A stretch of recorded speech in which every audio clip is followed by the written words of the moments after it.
पुंडलिक वरदे हरिविठ्ठल. श्री ज्ञानदेव तुकाराम. गोपाल कृष्ण भगवान की जय. मौली ज्ञानेश्वर महाराज की जय. जगद्गुरु तुकाराम महाराज की जय.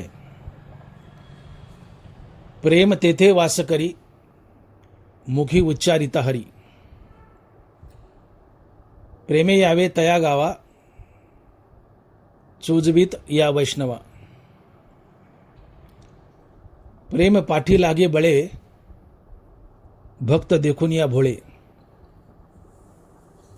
प्रेमे यावे तया गावा, चोजवीत या वैष्णवा. प्रेम न वजे दवडिता, शिरे बळे जेथे कथा. प्रेमे यावे तया गावा, चोजवीत या वैष्णवा. तुका म्हणे थोर आशा, तुका म्हणे थोर आशा, प्रेमा घरी विष्णुदासा. प्रेम यावे तया गावा, चोजवीत या वैष्णवा. प्रस्तुत कीर्तनरूपी सेवेसाठी निवडलेला अभंग जगद्गुरु श्री संत तुकाराम महाराज यांचा 5 चरणाचा आणि नामपर व प्रेमपर प्रकरणातील अभंग आहे. तुकोबाराय म्हणतात, प्रेम तेथे वास करी, मुखी उच्चारिता हरी. प्रेम तेथे वास करी, मुखी उच्चारिता हरी.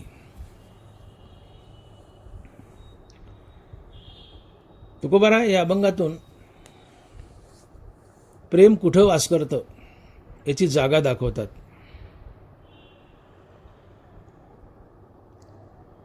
मग हे प्रेम म्हणजे काय? तर प्रेम म्हणजे आवड, जिव्हाळा, आसक्ती, स्नेह, माया, प्रीती, आपुलकी वगैरे वगैरे. खरं तर प्रेम हे शब्दात बांधताच येत नाही आणि शब्दात सांगताही येत नाही. प्रेम हे शब्दात सांगण्याची गोष्टच नाहीये. आणि म्हणून तुकोबाराय म्हणतात की प्रेम न ये सांगता, बोलता दाविता, अनुभव चित्ता चित्त जाणे. प्रेम सांगता येत नाही, बोलता येत नाही आणि दाविता येत नाही. प्रेम ही चित्तानं अनुभवण्याची गोष्ट आहे. समोरच्या व्यक्तीवर तुमचं किती प्रेम आहे ते शब्दात मांडायला गेलं तर ज्ञानोबाराय लिहितायत, प्रेम रुळ तसे बोलता. प्रेम रुळ तसे बोलता. रुळ म्हणजे काळे होणे. जुन्या काळात फौजदाराच्या हातात रुळ असायचा आणि तो काळ्या रंगाचा असायचा, त्याला रुळ म्हणायचे. तो लाकडाचा दांडा म्हणून रुळ नाही, ते काळ्या रंगाचे म्हणून रुळ म्हणायचे. रुळ या शब्दाचा अर्थ होतो काळा. तर प्रेम रुळ तसे बोलता. प्रेम शब्दात मांडण्याचा प्रयत्न केला तर ते प्रेम काळं होतं, अर्थात त्याला धब्बा लागतो. तात्पर्य, प्रेम हे शब्दात मांडताच येत नाही. समोरच्या व्यक्तीवर तुमचं किती प्रेम आहे हे समोरच्या व्यक्तीने त्याच्या चित्तानं अनुभवावं लागतं. आणि म्हणून प्रेम न हे सांगता, बोलता दाविता, अनुभव चित्ता चित्त जाणे. प्रेम शब्दात मांडता येत नाही. प्रेम शब्दात मांडता येत नाही, पण तरी सुद्धा प्रेमाचा अर्थच करायचा झाला तर प्रेम म्हणजे आवड, जिव्हाळा, आसक्ती, स्नेह, माया, प्रीती, आपुलकी वगैरे वगैरे. तर प्रामुख्यानं प्रेम म्हणजे आवड. समोरच्या व्यक्तीबद्दल आपल्या मनात असलेली आवड हेच प्रेम.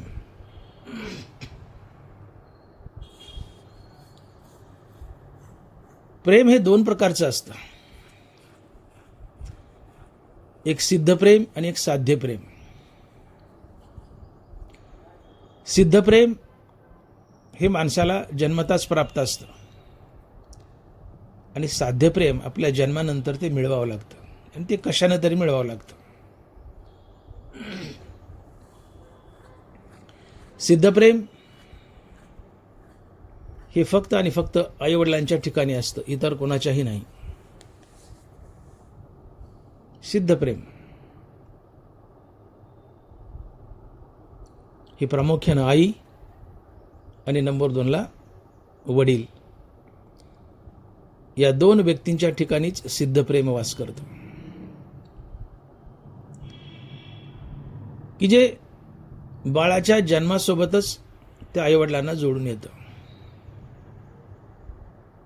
बाळाचा जन्म झाला की बाळाबद्दल जे आईच्या मनात प्रेम निर्माण होतं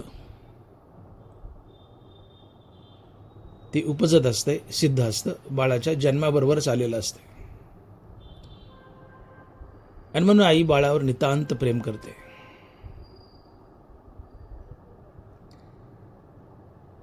प्रेम या शब्दाची खरी व्याख्या होते की जे दुसऱ्यासाठी जगतं ते प्रेम. प्रेम कधी स्वतःसाठी जगतच नाहीये.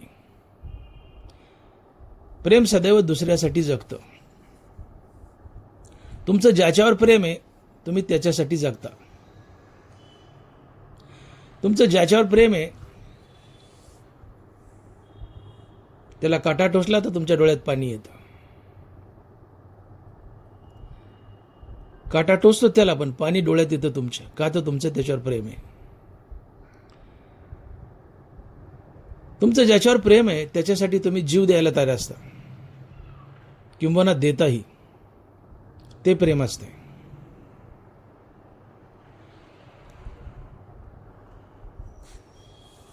जुन्या काळी आता राहिलं नाही ते, पण आपण लहान असताना एक 50 वर्षापूर्वी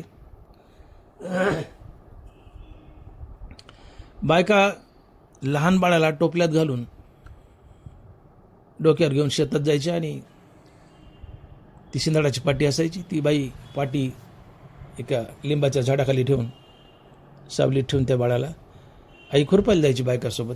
बायका खुरपायच्या. बायका खुरपण्यात मग्न झाल्या, रमल्या की त्यांचं काय बाळाकडे लक्ष नसायचं, पण तरी आई मधून मधून बाळाकडे पाहत असते, त्या टोपल्याकडं. तर आई खुरपण्यात रमली आहे आणि आईचं सहज लक्ष गेलं बाळाच्या टोपल्याकडं आणि आई पाहते तर बाळाच्या टोपल्यावर एक साप फणा काढून उभा राहिलाय. सापानं फणा काढलाय बाळाच्या टोपल्यावर आणि टोपल्यात बाळ आहे. हे दृश्य आई पाहते. आई धावत येते, हातातलं खुरपं फेकून देते, पळत जाऊन हातानं साप धरते आणि बाजूला फेकते. ती म्हणते, प्रसंगी मला चाव पण माझ्या बाळाला वाचव, मला चाव पण माझ्या बाळाला वाचव. याला म्हणतात आईचं बाळावर असलेलं प्रेम. साप जर आईला चावला तर आई मरू शकते, पण आईची तयारी आहे, प्रसंगी मला चाव, सापा मला चाव पण माझ्या बाळाला वाचव. याला म्हणतात आईचं बाळावर असलेलं प्रेम. आणि म्हणून मी विधान केलं की प्रेम स्वार्थी नसतं, प्रेम परार्थी असतं. प्रेम स्वतःसाठी कधीच जगत नाही. ज्याच्यावर तुमचं प्रेम आहे त्याच्यासाठी तुम्ही जगता, ज्याच्यावर तुमचं प्रेम आहे त्याच्यासाठी तुम्ही जीव द्यायला तयार असता. याला प्रेम म्हणतात. आणि हे सिद्ध प्रेम असतं की जे आईच्या आणि वडिलांच्या ठिकाणी असतं, की जे बाळाच्या जन्मासोबतच ते आईला जोडून येतं. ते आणावं लागत नाही. बाळाच्या जन्मासोबत आईच्या ठिकाणी हे प्रेम आपोआप आलेलं असतं. सोबत वडिलाच्याही ठिकाणी असतं, पण जास्त आईच्या ठिकाणी असतं.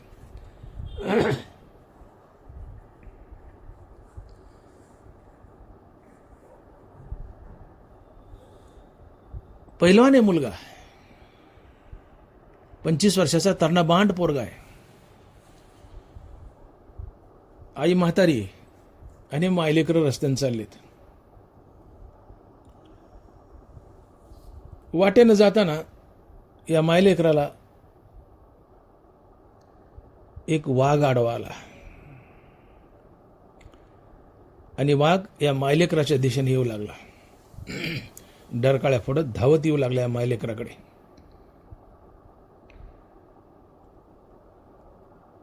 आई,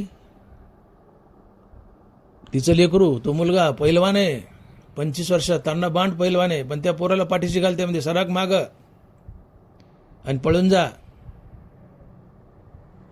आई वाघाशी 2 हात करते, वाघ तिला खातो, ती मरते, मुलगा पळून जातो.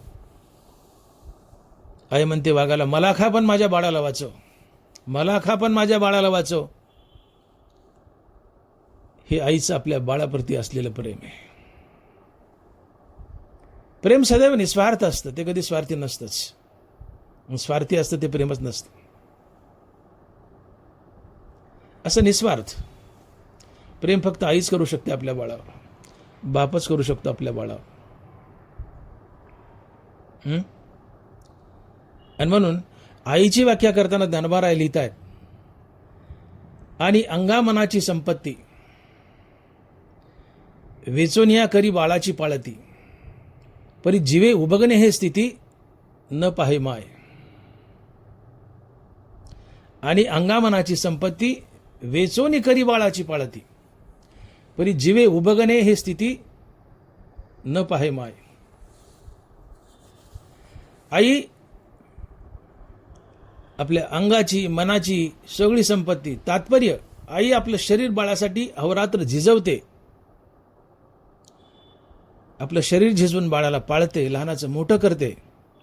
पण हे सगळं करत असताना तिला त्या कष्टाचा आणि बाळाचा कधी उबग येत नाही. ती माया असते, ती आई असते. परी जीवे उबगणे हे स्थिती न पाहे माय. रात्रंदिवस जी बाई बाळासाठी कष्ट उपसते, पण त्या कष्टाचा आणि त्या बाळाचा तिला उबग येत नाही, तिटकारा येत नाही, कंटाळा येत नाही, ती माया असते. एखादी परकी बाई किंवा चुलती एखाद्या बाळासाठी करते, पण त्या बाळासाठी खस्ता खात असताना ती चुलती किंवा शेजारीन म्हणेल की काय ताप आहे माय, मला कव्हर करू याचं. तिला उबग येतो त्या बाळाचं करताना. जिला उबग येतो बाळाचं करताना ती मायाच नसते. बाळाचं करताना जिला उबग येत नाही ती माया असते. आणि मग ज्ञानोबा लिहितात की, आणि अंगामनाची संपत्ती वेचोनिया करी बाळाची पाळती, परी जीवे उबगणे हे स्थिती न पाहे माय. अवरात्र बाळाचं करते, अवरात्र करते बाळाचं, खस्ता खाते, झटती.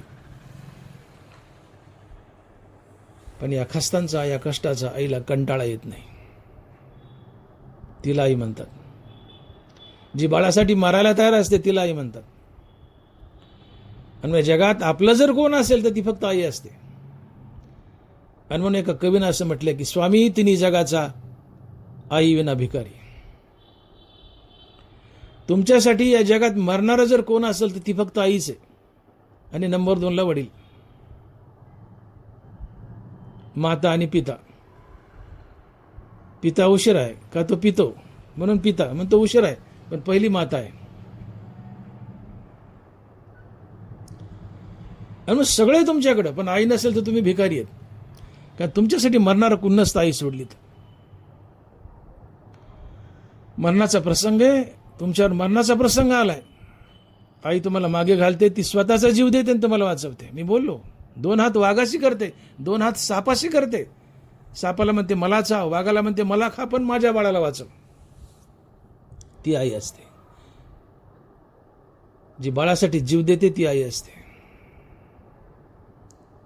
तुमच्यासाठी दुसरं, आई सोडली तर दुसरं कुणीही जीव देऊ शकत नाही. त्यात बापही आला. भाऊही तुमच्यासाठी संकट आल्यावर अंग राखूनच पुढे येईल, मरणार नाही. बहीणही अंग राखेल, गणगोते अंग राखेल, पुढची अवलादही अंग राखेल, पण आई अंग राखत नाही. उभ्या जाळात उडी मारते, वाघाशी 2 हात करते, सापाशी लढते आणि तुम्हाला वाचवते. प्रसंगी स्वतः मरते पण तुम्हाला वाचवते. ही आई असते आणि हे आईचं प्रेम असतं. आणि सिद्ध प्रेम असतं. आईचं सिद्ध प्रेम की जे बाळाच्या जन्मासोबतच आईला प्राप्त झालं असतं, म्हणून मी त्याला सिद्ध म्हणतोय. जे जन्मता प्राप्त आहे ते सिद्ध आहे. बाळाच्या जन्मासोबत आईला ते प्राप्त झाले प्रेम, म्हणून ते सिद्ध आहे. प्रेम. आणि प्रेम तुकोबारा म्हणतात, प्रेम नय सांगता बोलता दाविता अनुभव चित्ता चित्त जाणे. प्रेम सांगता येत नाही, बोलता येत नाही, दाविता येत नाही, ते चित्तानं अनुभवावं लागतं. आणि म्हणून प्रेम जगाचा आधार आहे, प्रेम जगाचं सार आहे. जगातून प्रेम निघून गेलं की जग राहणार नाही. प्रेम जगत का सार. प्रेम जगाचं सार आहे, प्रेम जगाचा आधार आहे. प्रेम निघून गेलं जगातून तर जग नाहीसं होईल. मनुष्य जगेल कोणासाठी? कारण ज्याच्यावर तुमचं प्रेम आहे त्याच्यासाठी तुम्ही जगत असता. मनुष्य स्वतःसाठी कधीच जगत नाही, हे लक्षात ठेवा. तुमची अतिप्रिय वस्तू आहे, जिच्यावर तुमचं नितांत प्रेम आहे, ती व्यक्ती जर जीवनातून निघून गेली तर तुम्ही जगूच शकत नाहीत. त्या जगण्याला काही राम नसतो, काही लाज नसते. जगायचं म्हणून जगत असतात. ज्याच्यावर तुमचं प्रेम आहे त्याच्यासाठी तुम्ही जगता. आणि ती वस्तू जर निघून गेली जीवनातून तर तुम्ही एक प्रकारे मृत पाय जगत असतात. तुमच्या जगण्याला काही लाज नसते. म्हणून मनुष्य स्वतःसाठी कधीच जगत नाही. जगतो ते कुणासाठी तरी, आणि कुणासाठी म्हणजे ज्याच्यावर प्रेम आहे त्याच्यासाठी जगतो. आणि प्रामुख्याने ती असते अवलाद. आणि म्हणून दरबारा लिहितात की पहिली बाळ दशे आई बा हेच एक पिसे, ते सरे मग स्त्री मासे भोलून ठाके. मग स्त्री भोगिता थावो वार्धक्य लागे येवो, मग तोची प्रेम भावो बाळकाशी आणि. लहानपणी एक छोटं मूल आहे 5 वर्षाचं, त्याला एकच पिसं असतं, आई आई बाबा बाबा. पहिले बाळदशे आईबा हेच एक पिसे. 5 वर्षाचं मूल आहे, त्याच्यासमोर पोतभर नोटा टाका, ते डुंकून पाहायचं नाही त्याच्याकडं. त्याला एकच वेळ आहे, आई आणि बाबा. पहिले बाळदशे आईबा हेच एक पिसे. लहानपणी आपलं प्रेम आईवडिलावर असतं. तरुणपणी तेच प्रेम आईवडिलावरचं उठतं आणि बायकोवर जातं.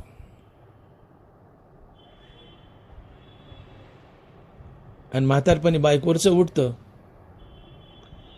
आणि नातरुंडावर जातं. मुलावर आणि नातरुंडावर जातं, दोन्ही आले. पहिले बाळदशे आईबा हेच एक पिसे, ते सरे मग स्त्री मासे भरून ठाकी. लहान मुले 5 वर्षाचे, त्याचं प्रेम लहानपणी आईवडिलावर, पण कुठपर्यंत? सुपारी फुटेपर्यंत.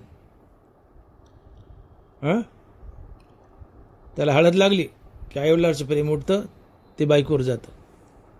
मग स्त्री मासे भोलून टाकी, बायकोच्या गोऱ्या कातड्याला बोलतो. लहानपणी आईवडिलावर, तरुणपणी पत्नीवर, आणि उतरत्या वयात पत्नीवरचं उठतं आणि मुलावर आणि नातरुंडावर जातं. आणि म्हणून अवलाद हे दूध आहे आणि नातरुंड हे साई आहे. दुधापेक्षा साई जास्त प्रिय असते. आणि म्हणून आजोबा नातवाला कधी 5 बोटं लावत नाही. आणि नातवाला जो मारतो तो आजोबाच नसतो. आजोबाचं सगळ्यात प्रिय खेळणं काय असतं तर नातू असतो. त्यात नातही आली. आजोबाची सगळ्यात मोठी करमणूक काय असेल म्हातारपणी तर नातू आणि नातरुंड. आजोबाचं खरं अट्रॅक्शन हे नातरुंड असतं. संसारात प्रेमाची जागा बदलत जाते. आणि उतार वयात हे नातरुंडावर आणि मुलावर गेलेलं प्रेम, हे प्रेम, मुलावरचं प्रेम, संततीवरचं प्रेम, अवलादीवरचं प्रेम, नातरुंडावरचं प्रेम निस्वार्थ असते. आणि या अवलादीसाठी आणि नातरुंडासाठी तुम्ही जीव द्यायला तयार असता. जीव द्यायला तयार असता. तुम्ही जगतच असता नातरुंडासाठी आणि अवलादीसाठी. त्यांच्यासाठी तुम्ही जीव द्यायला तयार असता. हे निस्वार्थ प्रेम आहे.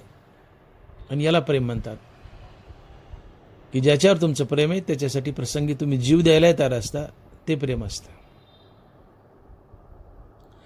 आणि म्हणून आपल्यावर जर खरं प्रेम, निस्वार्थ प्रेम जर असेल कोणाचं, तर ते फक्त आईवडिलाचं, बाकी कोणाचं नाही. बहीण नाही, भाऊ नाही, गण नाही, गोत नाही, बायको नाही, मुलं बाळा नाही, कोणी नाही. हं? जन हे सुखाचे दिल्या घेतल्याचे. पुत्र बंधू कांता संपत्तीचे. नाथ महाराज, पुत्र बंधू कांता संपत्तीचे. तुम्ही जोपर्यंत त्यांना कॅश पुरवता, बायकोला, मुलांना, ते तुमच्या पुढे गोंडा घोळतात, पुढं पुढं करतात. तुम्ही कॅश द्यायची बंद करा. बायको तुमच्या नावानं बोटं मोडते, पोरं म्हणतात आमच्यासाठी काय केलंय. बहीण माहेरी येते, तिला बोलवण नाही केली, तिच्या लेकराला कपडे नाही घेतले, बोटं मोडीत जाते. माझ्या एकी सगळं जळाले, माझ्या एकी सगळं पेटले. जवरी चाले धंदा तर बहीण म्हणे दादा. बहीण कुठपर्यंत दादा म्हणते, बोलवण करेपर्यंत, पैसातला देईपर्यंत. बहिणीला काही ना केलं ती बोटं मोडत जाते. आणि भाऊ तर टपलेलाच असतो, इस्टिटीवर थोडंसं हाणण्यावर, किंवा नाही टपला तरी भावात जायजासाठी भांडणं होतात, वेगळे निघतात, हाणतात, मारतात, खुनं करतात, एकमेकाची जायजात लुटतात, वैरी होतात. वैरी प्रेम तर सोडा, भावात वैर लागतं, दुश्मन होतात. सख्खे भाऊ पक्के वैरी, सख्खे भाऊ पक्के वैरी. म्हणून एक आई वडील सोडलं, आपले आई वडील सोडलं, तर आपल्यावर प्रेम करणार कुणीच नसतं. हा बाकी सगळा देखावा असतो. आपली मुलं सुद्धा नसतात, पत्नी नसते, आणि पत्नीसाठी नवरा तर नसतो.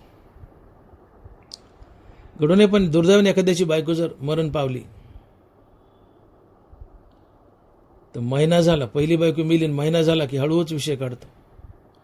मला बायकोची गरज नाही हो, पण पिंट्याला आई पाहिजे. कारण पहिल्या बायकोपासून याला पिंट्या झालेला आहे.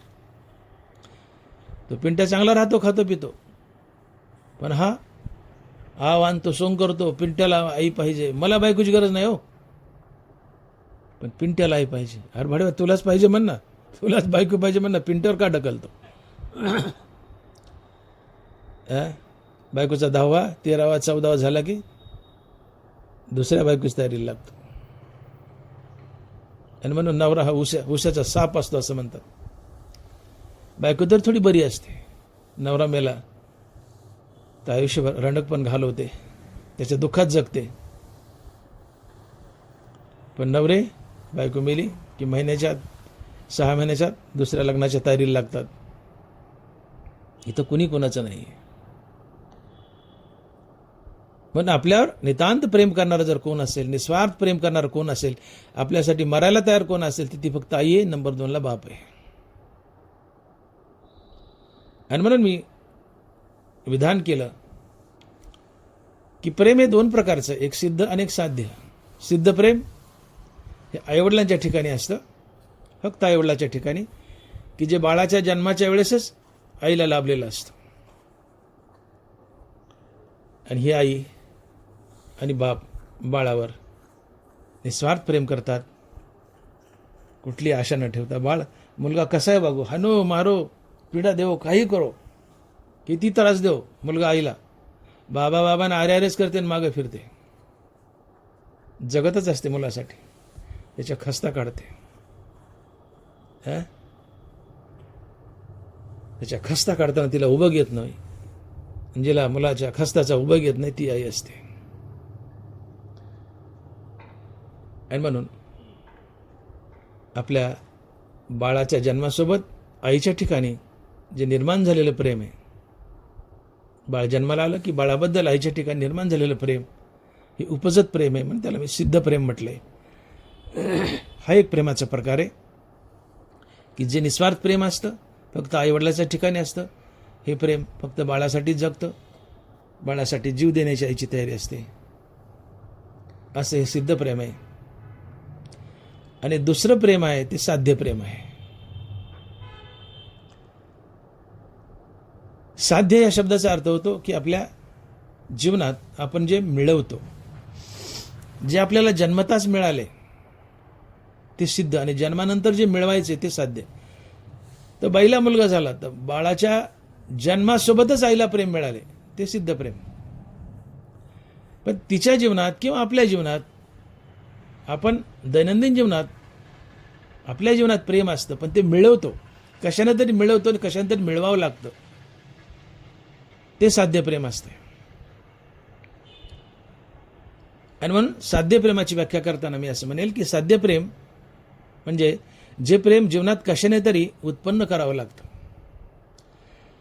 आणि कशाने तरी म्हणजे ते फक्त हरिनामानेच उत्पन्न होतं. आणि हीच गोष्ट तुकोबाराय अभंगाच्या पहिल्या चरणात सांगतायत आणि महाराज लिहितायत की प्रेम तेथे वास करी, मुखी उच्चारिता हरी. प्रेम तेथे वास करी, मुखी उच्चारिता हरी. हे साध्य प्रेम आहे, आपण मिळवलेलं आहे. कशानं? तर हरिनामानं. तुकोबाराय अभंगाच्या पहिल्या चरणात दावा करतायत की प्रेम तिथंच वास करतं. कुठं? की ज्याच्या मुखात सातत्यानं हरिनाम स्थिरवलंय. मुखी उच्चारिता हरी. प्रेम तेथे वास करी, मुखी उच्चारिता हरी. अर्थात जो सातत्यानं हरिनामाचा जाप करतो, फक्त त्याच्या जीवनात प्रेम असतं. हा सिद्धांत आहे. मुखात हरिनाम नसेल तर तुमच्या जीवनात प्रेम असू शकत नाही. मी साध्य प्रेमाबद्दल बोलतोय, सिद्ध होऊन गेला आता, जे आईच्या ठिकाणी, वडिलाच ठिकाणी.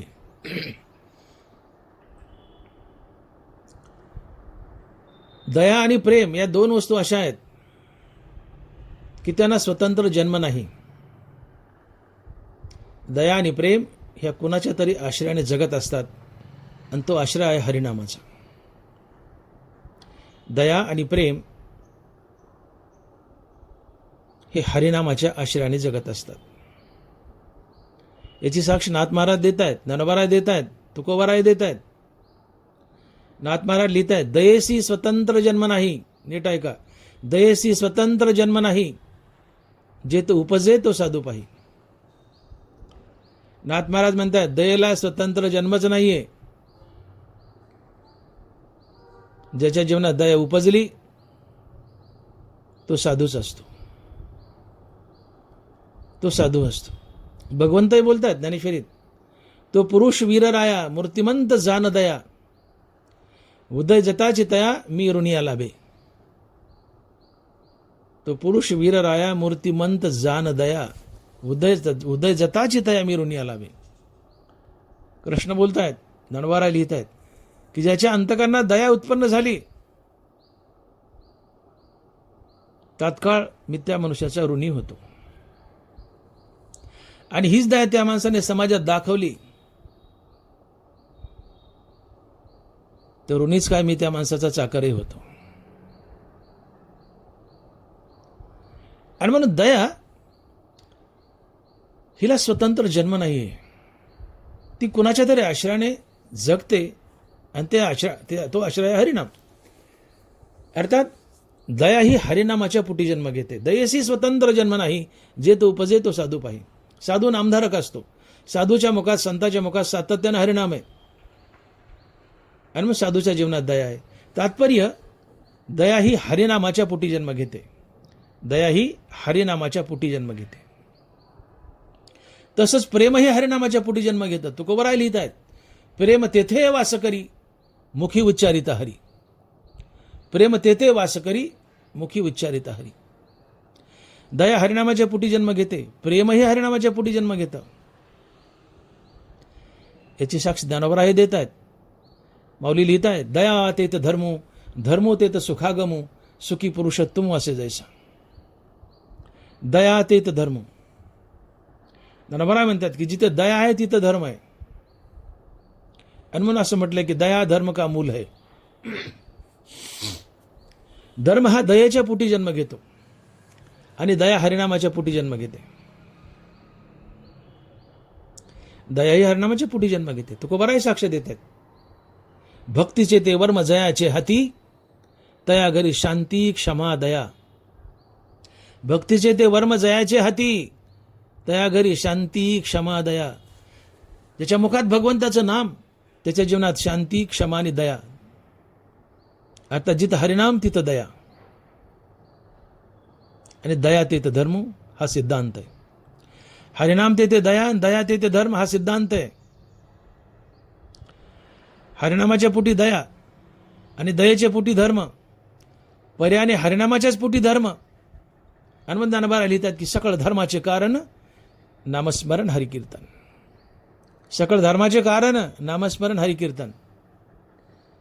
हरिनाम धर्माला जगवतं. हरिनाम धर्माचं कारण आहे. मग हरिनाम ते धर्म आहे. हा धर्म म्हणजे काय?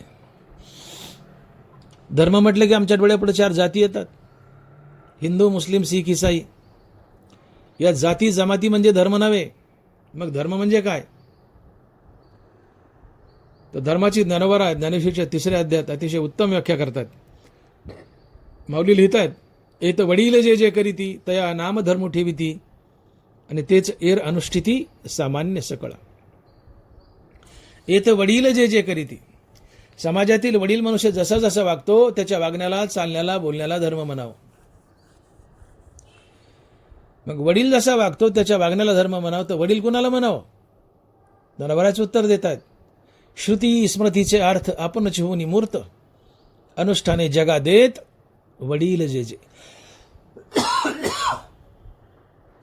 श्रुती स्मृतीचे अर्थ आपणच होऊन मूर्त, अनुष्ठाने जगा देत वडील जे जे. ज्याचं वागणं, चालणं, बोलणं मूर्तिमंत वेद आहे. अर्थात जो वेदासारखं वागतो आणि वेदाचा धडा समाजाला देतो तो वडील असतो.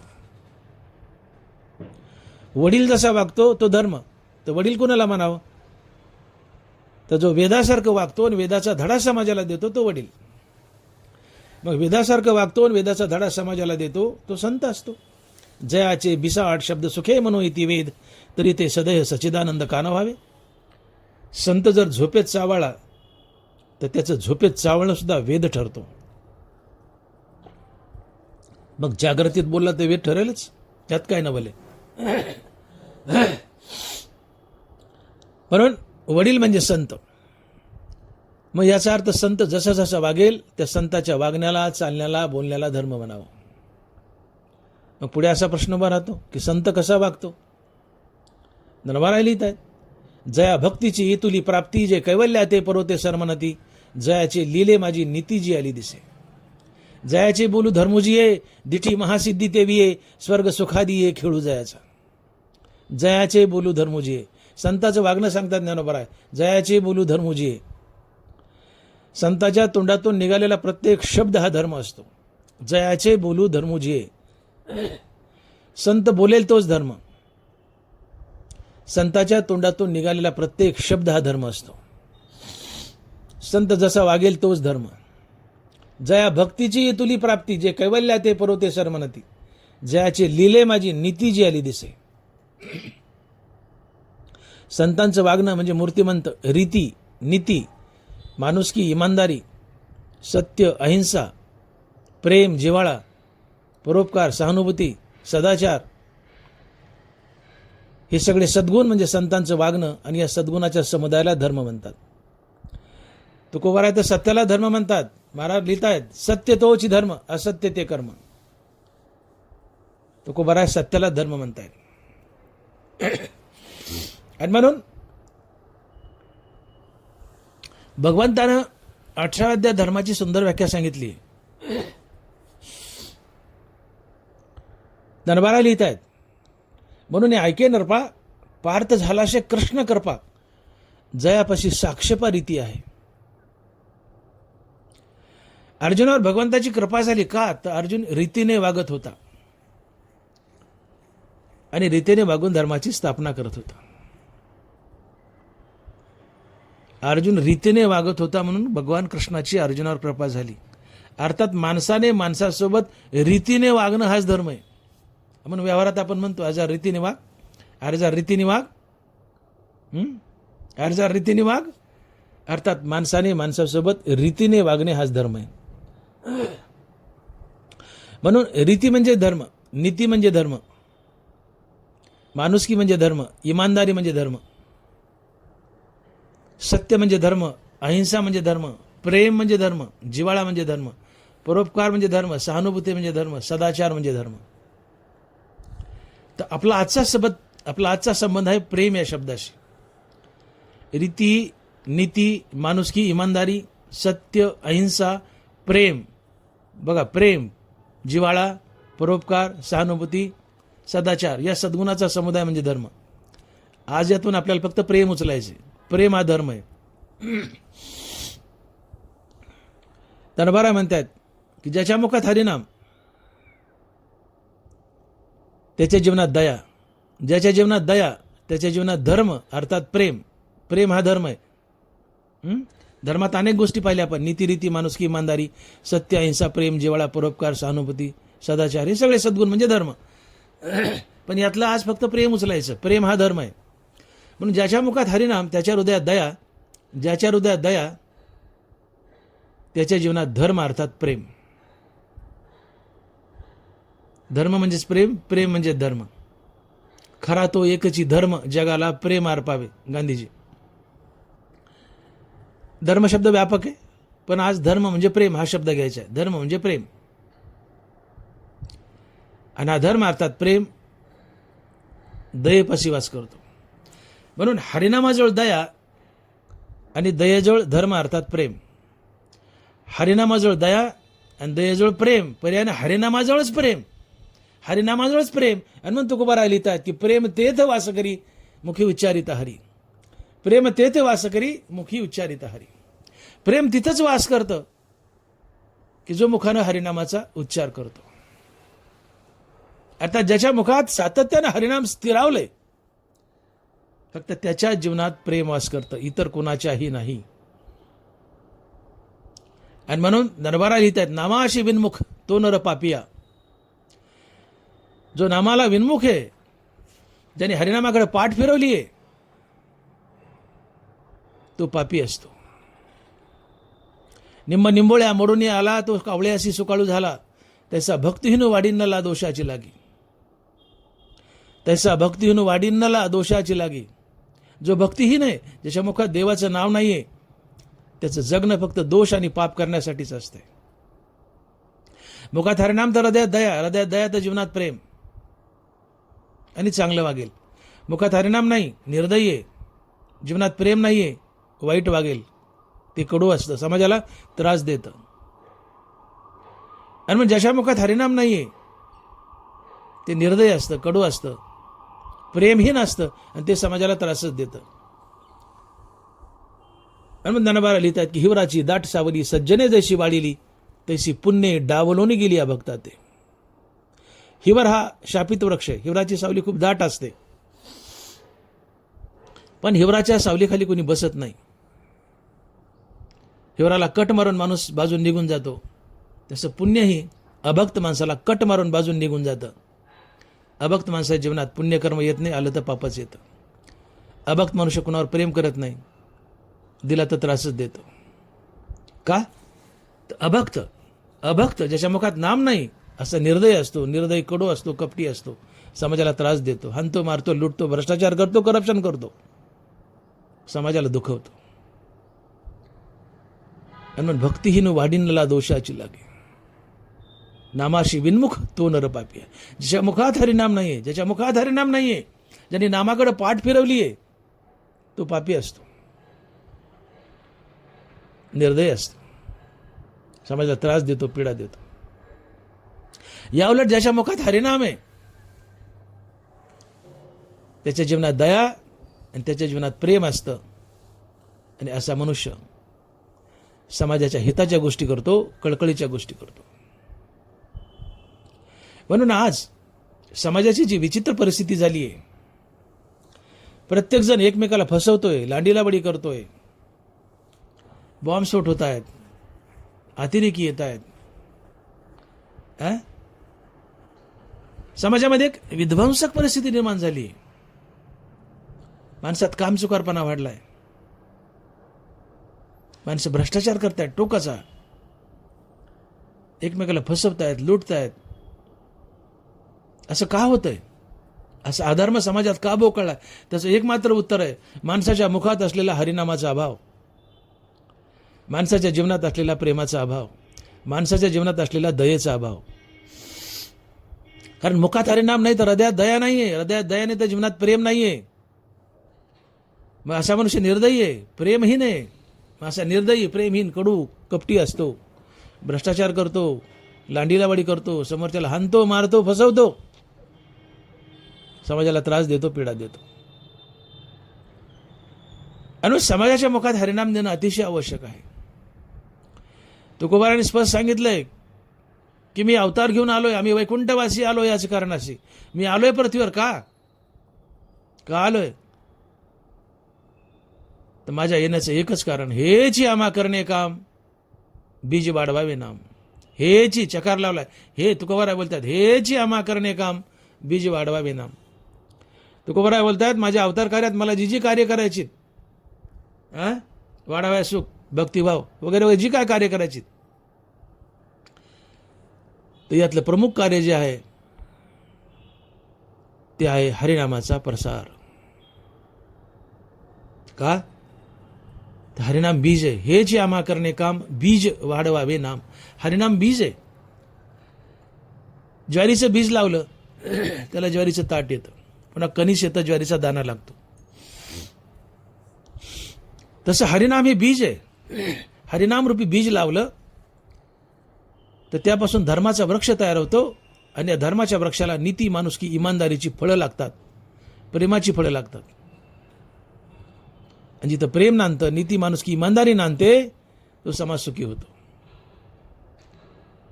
आणि मग समाज जर दुःखी असेल, समाजात भ्रष्टाचार, लांडीलवाडी, करप्शन, हाणामारी, फसवाफसवी वाढली असेल, समाजाची घडी विस्कळीत झाली आहे, समाजात दुःख नांदतंय, हे दुःख घालून सुख आणायचं असेल, समाजात सुख आणायचं असेल, समाज सुखी करायचा असेल, समाजात धर्माची स्थापना करायची असेल, अर्थात प्रेम आणि सुख आणायचं असेल, तर तुम्हाला माणसाच्या मुखात हरिनाम देणं आवश्यक आहे.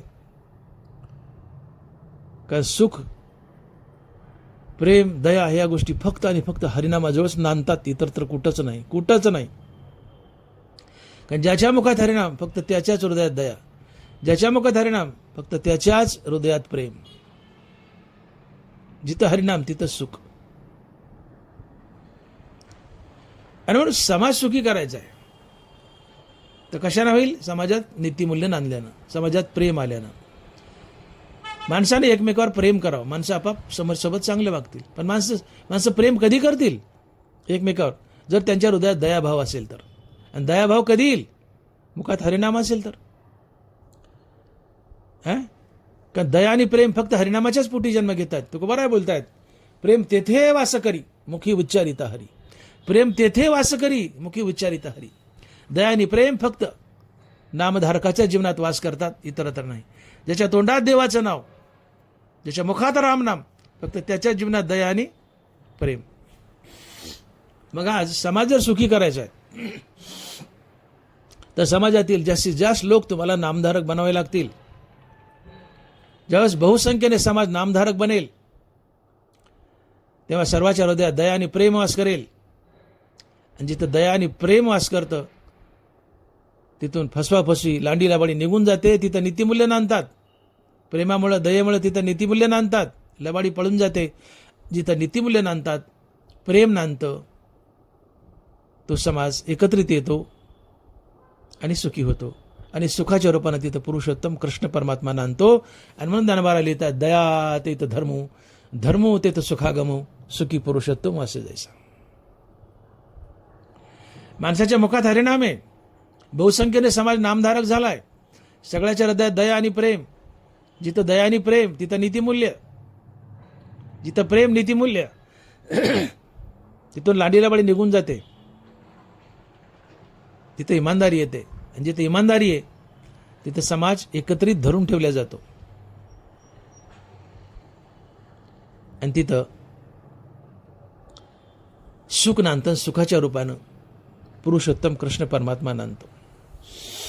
आणि म्हणून समाजाला नामधारक बनवण्याची आवश्यकता आहे. आपण पाहिलं, धर्म म्हणजे अनेक गोष्टी येतात धर्मात. धर्म म्हणजे नीती, रीती, माणुसकी, इमानदारी, सत्य, अहिंसा, प्रेम, जिव्हाळा, परोपकार, सहानुभूती, सदाचार, या सगळ्या गोष्टीचा समुदाय म्हणजे धर्म. हे सगळे सद्गुण ज्या समाजात नांदतात तो समाज सुखी होतो. सद्गुण म्हणजे धर्म. मग जिथे सद्गुण नांदतात, अर्थात धर्म नांदतो, तो समाज सुखी होतो. मग हरिनामाच्या पोटी दया आणि दयेच्या पोटी धर्म आहे, अर्थात सद्गुण आहे. मग हरिनामामुळे समाजात धर्म आणि सद्गुण नांदतायत. मग या धर्मामुळं समाज सुखी होतो. धर्म समाजाला एकत्रित धरून ठेवतो. आणि म्हणून असं म्हटलं की धर्मो धारयते प्रजा. धर्मो धारयते प्रजा. जो प्रजेला धरून ठेवतो तो धर्म असतो. धरण जे पाण्याला धरून ठेवतं ते धरण. तळ आहे त्या तळ्याला धरण म्हणतात का? धरण धर जे धरतं कशाला? पाण्याला. जे पाण्याला धरून ठेवतं ते धरण. जे समाजाला धरून ठेवतं तो धर्म. जो समाजाला एकत्रित धरून ठेवतो तो धर्म. आणि म्हणून असं म्हटलं की धर्मो धारयते प्रजा. धर्म प्रजेला एकत्रित धरून ठेवतो. का? तर धर्म म्हणजे नीतिमूल्य. धर्म म्हणजे काय? धर्म म्हणजे नीतिरीती, माणुसकी, इमानदारी, सत्य, अहिंसा, प्रेम, जिव्हाळा, परोपकार, सहानुभूती, सदाचार, हे सगळे सद्गुण म्हणजे धर्म. आणि ज्या समाजात धर्म अर्थात ही सद्गुण नांदतात तिथं प्रेमाचं गुणागोविंदाचं वातावरण असते, लांडीलाबडी नसते. तिथं प्रेम जिव्हाळा असतो. जिथं प्रेम जिव्हाळा नीतिमूल्य तिथं समाज एकत्रित येतो, धरून ठेवला जातो. समाज एकत्रित धरून ठेवला देशाची प्रगती होते. तिथं सुख नांदतं. सुखाच्या रूपानं पुरुषोत्तम कृष्ण परमात्मा नांदतो. आणि मग ज्ञानोबारा लिहितात की दया ते तर धर्मो, धर्मो ते तर सुखागमो, सुखी पुरुषोत्तम असे जैसा. पण माणसाच्या मुखात हरिनाम नाहीये, हृदयात दया नाहीये, तो निर्दयी आहे. निर्दय म्हणून जीवनात धर्म नाहीये, अर्थात जीवनात नीतिरीती नाहीये, माणुसकी, इमानदारी नाही, सत्य, अहिंसा नाही, प्रेम जिव्हाळा नाहीये, परोपकार, सहानुभूती नाहीये, सदाचार नाहीये. सगळे दुर्गुणच आहेत. समाजात लांडीलबाडी वाढते, अनिती वाढते, अधर्म वाढतो, फसाफसी वाढते, करप्शन वाढतं. माणसाचा एकमेकावरचा विश्वास निघून जातो. समाज विखुरला जातो. देश अधोगतीला जातो. तिथून सुख निघून जातं आणि तिथून देवही निघून जातो. आणि म्हणून आज समाजाची विस्कळीत झालेली घडी जर तुम्हाला पुन्हा पुनर्प्रस्थापित करायची असेल, समाजात दुःख आहे, अनिती आहे, अधर्म आहे, तर हा धर्म, नीतिमूल्य, समाजात प्रेम नांदावं असं वाटत असेल, समाज सुखी व्हावं असं वाटत असेल, तर बहुसंख्येनं हरिनामात या, हरिकथेत या, कीर्तनात या, प्रवचनात या आणि मुखानं हरिनाम घ्या. कारण जेव्हा समाज जास्तीत जास्त बहुसंख्येने नामधारक बनेल तर सर्वांच्या मुखात हरिनाम, तर सर्वांच्या मुखात हरिनाम, तर सर्वांच्या हृदयात दया आणि प्रेम. जिथं दया आहे तिथं धर्म आहे. आणि धर्म म्हणजे प्रेम. धर्मात अनेक गोष्टी येतात पण फक्त प्रेम घेऊ आपण. मुखात हरिनाम, समाज जास्त बहुसंख्येने नामधारक झालाय, सगळ्यांच्या हृदयात दया, मग सगळ्याच्या जीवनात धर्म अर्थात प्रेम, नीतिमूल्य. आणि जिथं प्रेम आणि नीतिमूल्य नांदतं तिथं इमानदारी येते, लांडीलावळी निघून जाते, फसवाफसी निघून जाते. आणि जिथं इमानदारी तिथं समाज एकत्रित बांधला जातो, गुणागोविंदाचं वातावरण असतं. समाज एकत्रित धरून ठेवला जातो, प्रगती करतो, देश प्रगती करतो. तिथं सुख नांदतं, सुखाच्या रूपानं देव नांदतो, पुरुषोत्तम कृष्ण परमात्मा नांदतो. म्हणून दया ते तर धर्मो, धर्मो ते तर सुखागमो, सुखी पुरुषोत्तम असे जायचं. आणि म्हणून बाबांनो, समाजात तुम्ही आम्ही एकमेकाला फसू नये, लांडीलाबाडी वाढू नये, भ्रष्टाचार होऊ नये. बघाव, भ्रष्टाचार कळसाला गेलाय, कळसाला गेलाय. किती भ्रष्टाचार वाढलाय, किती भ्रष्टाचार वाढलाय. एकदा एका माणसाला एक भूत प्रसन्न झालं आणि ते भूत येऊन त्या माणसापुढे उभं राहिलं आणि म्हणलं, मालक मी तुम्हाला प्रसन्न आहे, मला काही काम सांगा, मी करत जाईल, मला फक्त भाकरी घाला. ते माणूस म्हणलं, बरं झालं फुकटात गडी मिळाला काम करायला. म्हणले ठीक आहे मंजूर. पण ते भूत म्हणलं, मालक माझी एक आट आहे. म्हणले काय? म्हणले तुम्ही काम सांगायचं, मी पळत जायचं, काम करून यायचं, आणि काम करून आलो की लगेच दुसरं काम हजर पाहिजे, आणि ते प्रत्येक वेळेला नवीन पाहिजे, जुनं रिपीट करायचं नाही, नवीन पाहिजे. आणि नाही काम सांगितलं तर मी तुम्हाला खाऊन टाकील. थोडा घाबरला, पण मला जाऊ द्या, काय कामाची कमी, भरपूर काम आहे, सांगू याला. ठीक आहे म्हणले, मंजूर आहे म्हणले, सौदा मंजूर आहे तुझा. म्हणले बघा बरं, म्हणले मंजूर आहे, प्रत्येक वेळेला नवीन काम पाहिजे म्हणले, काम करून येईल की लगेच दुसरं काम, आणि ते नवीन, जुनं रिपीट केलं की मी खाऊन टाकील. म्हणले ठीक आहे. बरेच दिवस लोटले, 4-6 महिने. मालकाने काम सांगा, भूताने पळत जावा, काम करून यावा. आलख्याने डोक्यात नवीन काम आणावं, भूताला सांगावं, त्या भूताने पळत जावं, करून यावं. दरवेळेला नवीन काम सांगायचं. मग कालांतराने याची कामं संपली ना. हपकले. म्हणजे आता काय करावं, नवीन काम तर काय सांगावं, रिपीट केलं ते खातंय. त्याने डोक्यात एक युक्ती लढली. म्हणले भूता इकडे. भूत आलं. म्हणले काय मालक? म्हणले जा आणि एक काम कर. म्हणले काय? म्हणले आपल्या देशात भ्रष्टाचार न करणारा, पैसे न खाणारा एखादा माणूस शोधून आण. काय काम सांगितलंय? आपल्या देशात भ्रष्टाचार न करणारा, अर्थात करप्शन न करणारा, पैसे न खाणारा एखादा माणूस शोधून आण. ते भूत म्हणलं बरं. ते भूत जे गेले तर अजून माघारी आलं नाही. सारा देश पालथा घालते, घरोघरी जाते, पण त्या भूताला भ्रष्टाचार न करणारा माणूसच सापडा नाही. भूत गेले तर परत आलं नाही आणि परत येईल याचा भरोसा नाही. का तर भूत घरोघरी जाते, पण पैसे न खाणारा, भ्रष्टाचार न करणारा माणूसच सापडा नाही.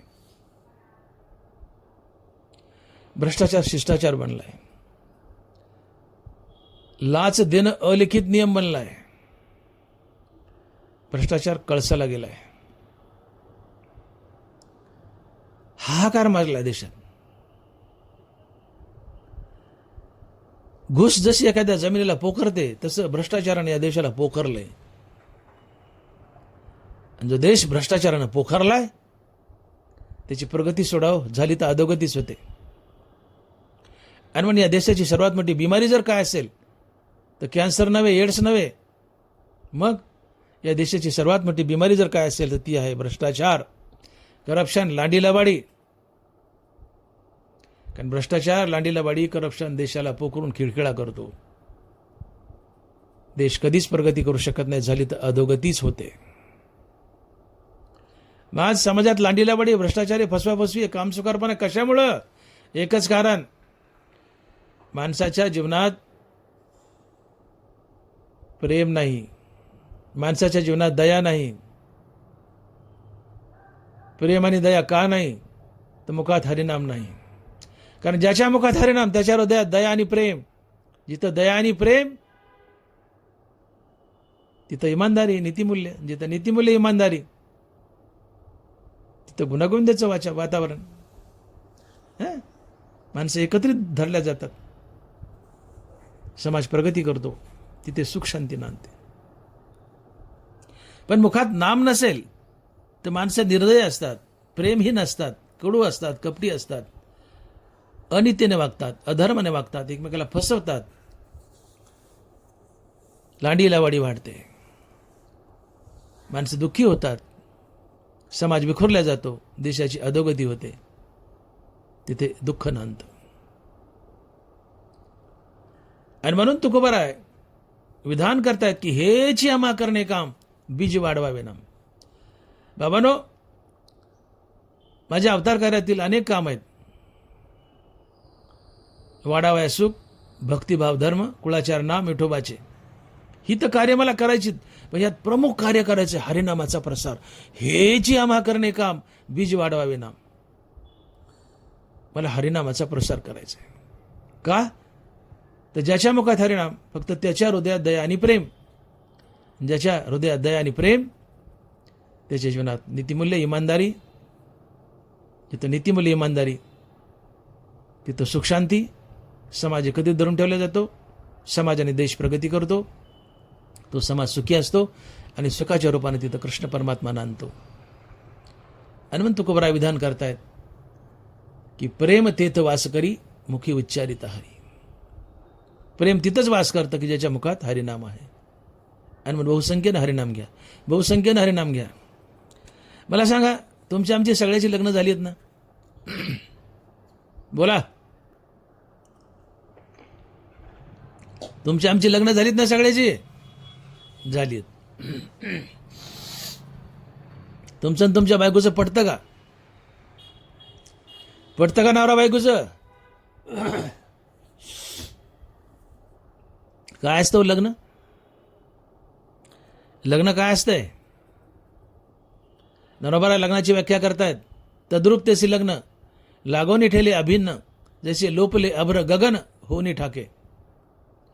आकाशात ढग येतात, काही वेळ स्थिर राहतात, आणि काही वेळानं विरून जाऊन ते आकाशाशी एकरूप होतात. तसं पती पत्नीनं आपल्या वैवाहिक जीवनात एकमेकाशी एकरूप होणं म्हणजे लग्न. मोक्षाला पोहोचलेला भक्त जसा भगवंताशी एकरूप होतो, तसं पती पत्नीनं आपल्या वैवाहिक जीवनात, दैनंदिन जीवनात एकमेकाशी एकरूप होणं म्हणजे लग्न. लग्न हा शब्द लगन या शब्दापासून आलेला आहे. हिंदी संस्कृत शब्द आहे लगन. लगन म्हणजे ध्यान. पती पत्नीनं एकमेकात ध्यानस्थ होणं म्हणजे लगन किंवा लग्न. ऐसी लागी लगन मीरा हो गई मगन. लगन त्यापासून लग्न. लगन म्हणजे ध्यान, भगवंतात ध्यानस्थ होणं. तसं पती पत्नीनं एकमेकात ध्यानस्थ होणं हे लगन आहे, हे लग्न आहे. मग आज पती पत्नी एकमेकात ध्यानस्थ होतात का? सांगा ना, पती पत्नी एकमेकात ध्यानस्थ होतात का? ध्यानस्थ सोडा, लाताचे चेंडू आहेत, भांडण तंटा हाणामारी स्फोटन घटस्फोटच आहेत. नवरा बायकोचं पटतच नाही का? नवरा बायकोचं पटत नाही का? एक मात्र कारण, पती पत्नी उभयता दोघांच्या मुखात असलेला हरिनामाचा अभाव. नवरा बायको दोघे हरिनाम घेत नाहीत. हरिनाम घेत नाहीत म्हणून हृदयात दया नाहीये, जीवनात प्रेम नाहीये. दया नाही म्हणून निर्दयी आहेत, म्हणून प्रेम नाहीये. भांडतात, लाताचा चेंडू हाणामारी करतात, स्फोट घटस्फोट होतो. पण पती पत्नी उभयता दोघे जर नामधारक असतील तर दोघांच्या हृदयात दया आणि प्रेम. आणि दया अशी वस्तू आहे की दया स्वतःसाठी कधी जगत नाही. दया ही सदैव समोरच्यासाठी जगते. दया समोरच्या माणसाला कधी दुःख देत नाही. दया सदैव समोरच्याचं दुःख निवारण करण्यासाठी जगत असते. मग तुमच्या मुखात नाम आहे, नवरा बायको दोघांच्या मुखात नाम आहे, तर दोघांच्या हृदयात दया आणि प्रेम. दोघंही एकमेकाचं दुःख निवारण करण्यासाठी जगतील, एकमेकाला दुःख देणार नाहीत. कारण दयाचा स्वभाव आहे. दया समोरच्या माणसाला कधी दुःख देत नाही, उलट समोरच्याचं दुःख निवारण करते. मग हरिनामाच्या बळावर दोघांच्या हृदयात, नवरा बायकोच्या हृदयात दया आहे, तर दोघं एकमेकाचं दुःख निवारण करतील, दुःख देणार नाहीत. आणि ते भरभरून एकमेकावर प्रेम करतील. सहजच त्यांचा संसार सोन्याचा होईल. म्हणून नवरा बायकोतील भांडण तंटा मिटवायचा असेल तर उभयता नवरा बायकोने रामनामाचा जाप करावा, भांडणच मिटून जाईल. कारण मुखात राम तर हृदयात दया आणि प्रेम.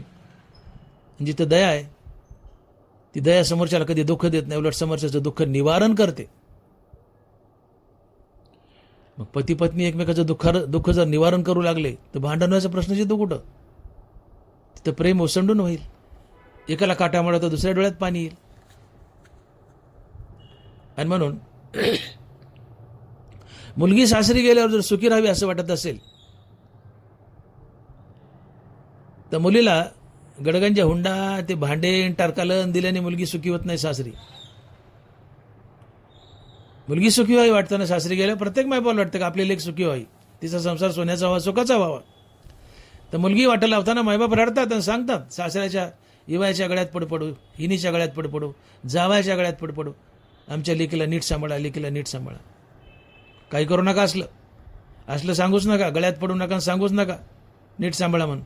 एकच करा, काय आपली लेक बाजूला घ्या. मुलीच्या आईवडिलांनी आपली लेक बाजूला घ्यावी आणि दोघाही नवरा बायकोने आपल्या पुरीच्या कानात सांगावं, बाई सासरी गेल्यावर सातत्यानं रामनाम जप, सासरी गेल्यावर सातत्यानं रामनाम जप, आणि तुझ्या नवऱ्यालाही रामनाम जपायला लाव. तुम्ही म्हणताल यांनी काय होईल, यांनी काय होईल? तुकोबाराय म्हणतात, ज्याच्या मुखात नाम आहे त्याच्या जीवनात प्रेम आहे. प्रेम तेथे वास करी मुखी उच्चारित हरी. प्रेम तेथे वास करी मुखी उच्चारित हरी. पती पत्नी हे नवरा बायको, आपली लेक नांदायला चालली, तिला सांग बाई सासरी गेले तूही रामनाम घे, नवऱ्याला रामनाम घ्यायला. हे नवरा बायको दोघे रामनाम घेऊ लागले. दोघांच्या हृदयात दया, दोघांच्या जीवनात प्रेम. दोघं एकमेकाचं दुःख निवारण करतील, दुःख देणार नाहीत, एकमेकासाठी जगतील, भरभरून प्रेम करतील, संसार सुखी होईल. आणि मग लेख वाटा लावताना कुणाचे गळे धडू नका, लाचार होऊ नका. आपल्या पोरीला सांगा की बाई सासरी गेलं तू रामनाम घे आणि तुझ्या नवऱ्यालाही रामनाम घ्यायला, आणि झालं शक्य तर सासू सासऱ्याला घ्यायला. सगळेच एकमेकावर ओसंडून प्रेम करतील. कारण ज्याच्या मुखात रामनाम त्याच्या जीवनात प्रेम निर्माण होतच. प्रेम तेथे वास करी मुखी उच्चारित हरी. मुखात रामनाम आलं की जीवनात प्रेम येतच. मग मुखात रामनाम जीवनात प्रेम, तर प्रेम समोरच्यासाठी जगतं, दया समोरच्यासाठी जगते. दया आणि प्रेम अशा गोष्टी आहेत की ते स्वतःसाठी जगत नाहीत, समोरच्यासाठी जगतात. समोरच्याचं दुःख निवारण करतात, दुःख देत नाहीत. मग नवरा बायको एकमेकाला कशाला दुःख देतील? मुखात रामनाम तर हृदयात दया आणि प्रेम. एकमेकाला दुःख देणार नाही, दुःख निवारण करतील एकमेकाचं. आणि दुःख निवारण केलं की साहजिकच संसार सोन्याचा होतो, सुखमय होतो. आणि म्हणून नवरा बायको असो, सगळा संसार असो, सगळं जग असो, हे जग जर सुखी हो असं वाटत असेल, जग सुखी हो असं वाटत असेल, तर सगळ्यांनी बहुसंख्येने हरिकथेत या, हरिनामात या, सप्ताहात या, कीर्तनात या, प्रवचनात या, आणि बहुसंख्येने हरिनाम जपा. ज्यावेळेस तुम्ही बहुसंख्येने हरिनाम जपाल त्यावेळेस सगळ्याच्या हृदयात दया आणि प्रेम. हृदयात दया आणि प्रेम तर जीवनात नीती, माणुसकी, इमानदारी. जिथं नीती, माणुसकी, इमानदारी, तिथं सदाचार, समाज एकत्रित येईल, समाज एकत्रित धरून ठेवला जाईल. तिथं सुख नांदेल आणि सुखाच्या रूपानं पुरुषोत्तम कृष्ण परमात्माही नांदेल. आणि म्हणून दया तिथं धर्मो, धर्मो तिथं सुखागमो, सुखी पुरुषोत्तमो असे जायचं. आणि मग समाज सुखी करायचा आहे. आज समाज दुःखी आहे, नवरा बायको दुःखी आहेत. या नवरा बायकोला, या समाजाला सुखी करायचं ना, रामनाम घ्या. अख्खा समाज सुखी होईल आणि नवरा बायको सुखी होतील. का? तर हरिनामाजवळ प्रेम वास करतं. फक्त हरिनामाजवळच प्रेम वास करतं. आणि मग ज्याच्या मुखात हरिनाम त्याच्या जीवनात प्रेम. म्हणजे जिथं प्रेम तिथं सुख आहे.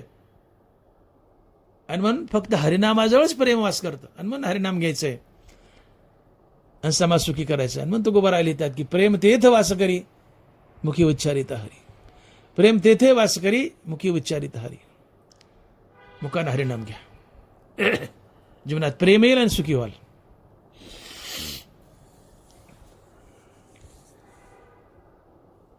हरिनाम मुखात आलं की जीवनात प्रेम येतं. प्रेम त्या नामधारकाला शोधत येतं. त्या प्रेमाला हाक मारायची गरज नाहीये, बोलायची गरज नाहीये. तुम्ही नामधारक बना. तुमच्या मुखात हरिनाम आलं रे आलं की तुम्ही वैष्णव बनले. आणि तुम्हाला वैष्णवाला हे प्रेम शोधत येतं. ह्या अभंगाच्या दुसऱ्या चरणात आणि तुकोबा लिहितात, प्रेमे यावे तया गावा, प्रेमे यावे तया गावा, चोजवीत या वैष्णवा. तुम्ही नामधारक बनले की प्रेम तुम्हाला शोधत येतं. या नामामुळे तुमच्या जीवनात प्रेम ओसंडून वाहतं. आणि हे प्रेम आल्यामुळं समाज सुखी होतो. मी बोललो तसे नवरा बायको सुखी होतात. पण याशिवाय हे प्रेम त्या नामधारकाची सेवा करतं, नामधारकाचे लाड करतं, नामधारकाचे कोड कौतुक करतं. शब्दप्रयोग कसा आहे बघा. प्रेम यावे तया गावा, चोजवीत या वैष्णवा. चोजवी या शब्दाचा अर्थ होतो कोड कौतुक. चोजवी या शब्दाचा अर्थ होतो कोड कौतुक, लळे करणे, लाड करणे. ज्ञानोबाची साक्ष देत आहेत. ना तरी बालक बोबडा बोली का वाकडा विचुका पावली, ते चोज करोनी माऊली रिजे जेवी, ते चोज करोनी माऊली रिजे जेवी. लहान मुळे 2 वर्षाचं, 1.5 वर्षाचं, 2 वर्षाचं मूल सहसा 12-13 महिने झाले की मूल चालायला लागतं. असं 13-14-15 असं महिन्याचं मूल आहे.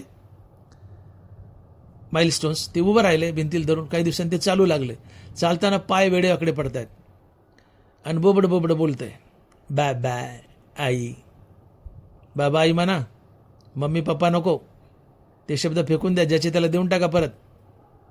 आपली संस्कृती आई बाबाची आहे. मायबाप मजुरी करतात, नांगर हाणतात, पण ते सुद्धा त्यांचे लेकरं त्याला मम्मी आणि पप्पा म्हणालेत. आई बाबा म्हणा, शहरातल्याला म्हणू द्या शिकले, पण ग्रामीण भागातले ते संस्कृती पाळा. काही दिवसांनी आई बाबा हा शब्द डिक्शनरीत जाईल आणि शोधावं लागेल की आईचा अर्थ काय, बाबाचा अर्थ काय. आई वडिलाला आई बाबाच म्हणा. लहान मुले बोबडं बोलते आई आई आई, बाबा बाबा बाबा, आणि वेडवाकडे चलते, पायात पाय घोटाळते, पुढत आहे उठत आहे. ना तरी बालक बोबडा बोली का वाकडावीच का पावली, बोबडं बोलतंय, वाकडे तिकडे पाय टाकत चलतंय. पण आईला त्याचं कौतुक वाटतं. मग आई त्याच्या प्रेम करते, त्याचा लाड करते, त्याला कडेवर घेते, उराला लावते आणि ती संतुष्ट होते. तर चोच या शब्दाचा अर्थ होतो कोड कौतुक आणि लाड करणे. तसं प्रेम नामधारकाजवळ न बोलवता स्वतःहून चालत येतं आणि हे प्रेम त्या नामधारकाचं, त्या वैष्णवाचं कोड कौतुक करतं, लाड करतं, लळे करतं. आता हे प्रेम म्हणजे काय हो? प्रेम म्हणजे पांडुरंगच ना. प्रेमात आणि पांडुरंगात काय फरक आहे?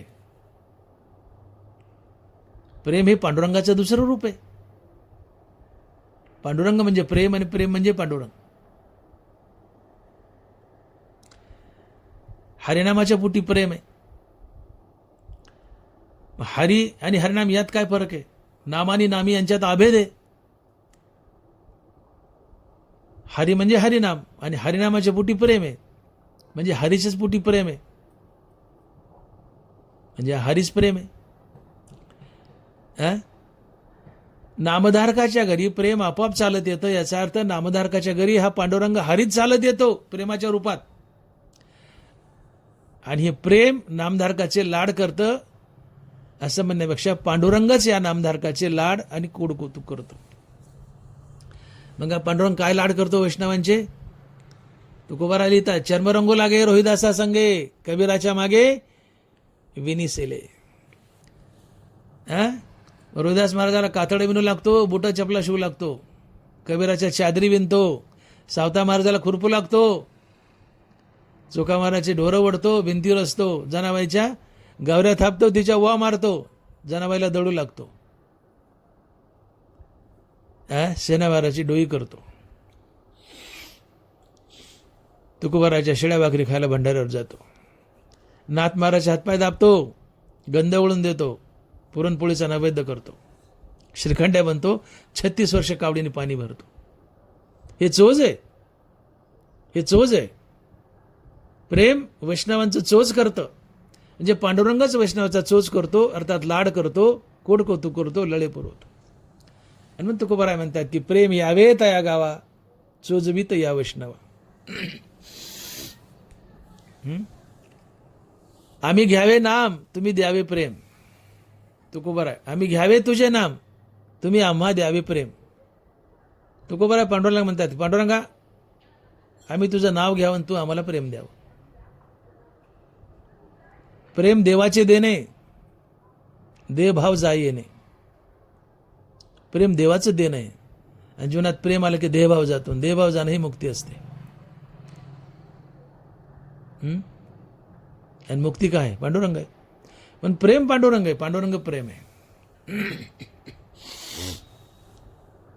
पण नामधारकाच्या घरी, वैष्णवांच्या घरी प्रेम चालत येतं.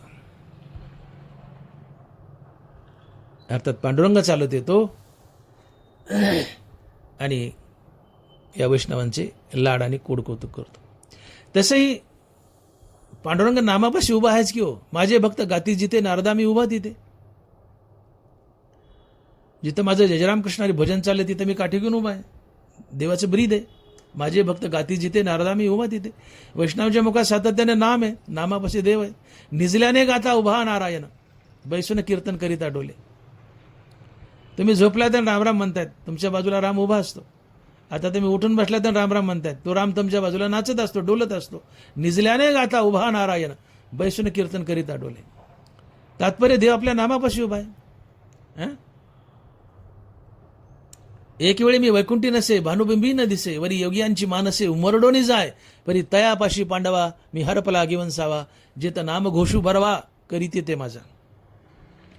अर्जुना, मी एक वेळेस वैकुंठात नसेल, सूर्याच्या तेजात नसेल, योग्याच्या ध्यानात नसेल, पण तिथं मात्र जरूर असेल जिथं माझ्या नामाचा जय जयघोष चालला आहे, माझ्या नामाचा जयघोष चालला आहे, माझं जय जय रामकृष्ण हरी भजन चाललंय, मी तिथं काठी घेऊन उभा असतो. तात्पर्य देव आपल्या नामापाशी उभा आहे. मग हरिभक्त वैष्णव देवाचं नाव घेत आहेत सारखं, जय जय रामकृष्ण हरी हे भजन करतायत. मग तिथं देव येतो, मग प्रेम येतं म्हणजे देवच येतो की हो. देव नामापाशी उभा आहे आणि प्रेम देवाचे देणे. देव प्रेम देतो, तिथं प्रेम न बोलता येत आहे. मग प्रेम येतं म्हणजे देवच येतो की, कारण देवही नामापाशी उभा आहे आणि प्रेमही नामापाशी उभं आहे. आणि म्हणून हा पांडुरंग तुमच्यावर भरभरून प्रेम करतो, तुमचे लळे करतो, तुमच्या संसारात राबतो. तुका म्हणे त्यांचा सर्व भार चालवी कामार होऊन या.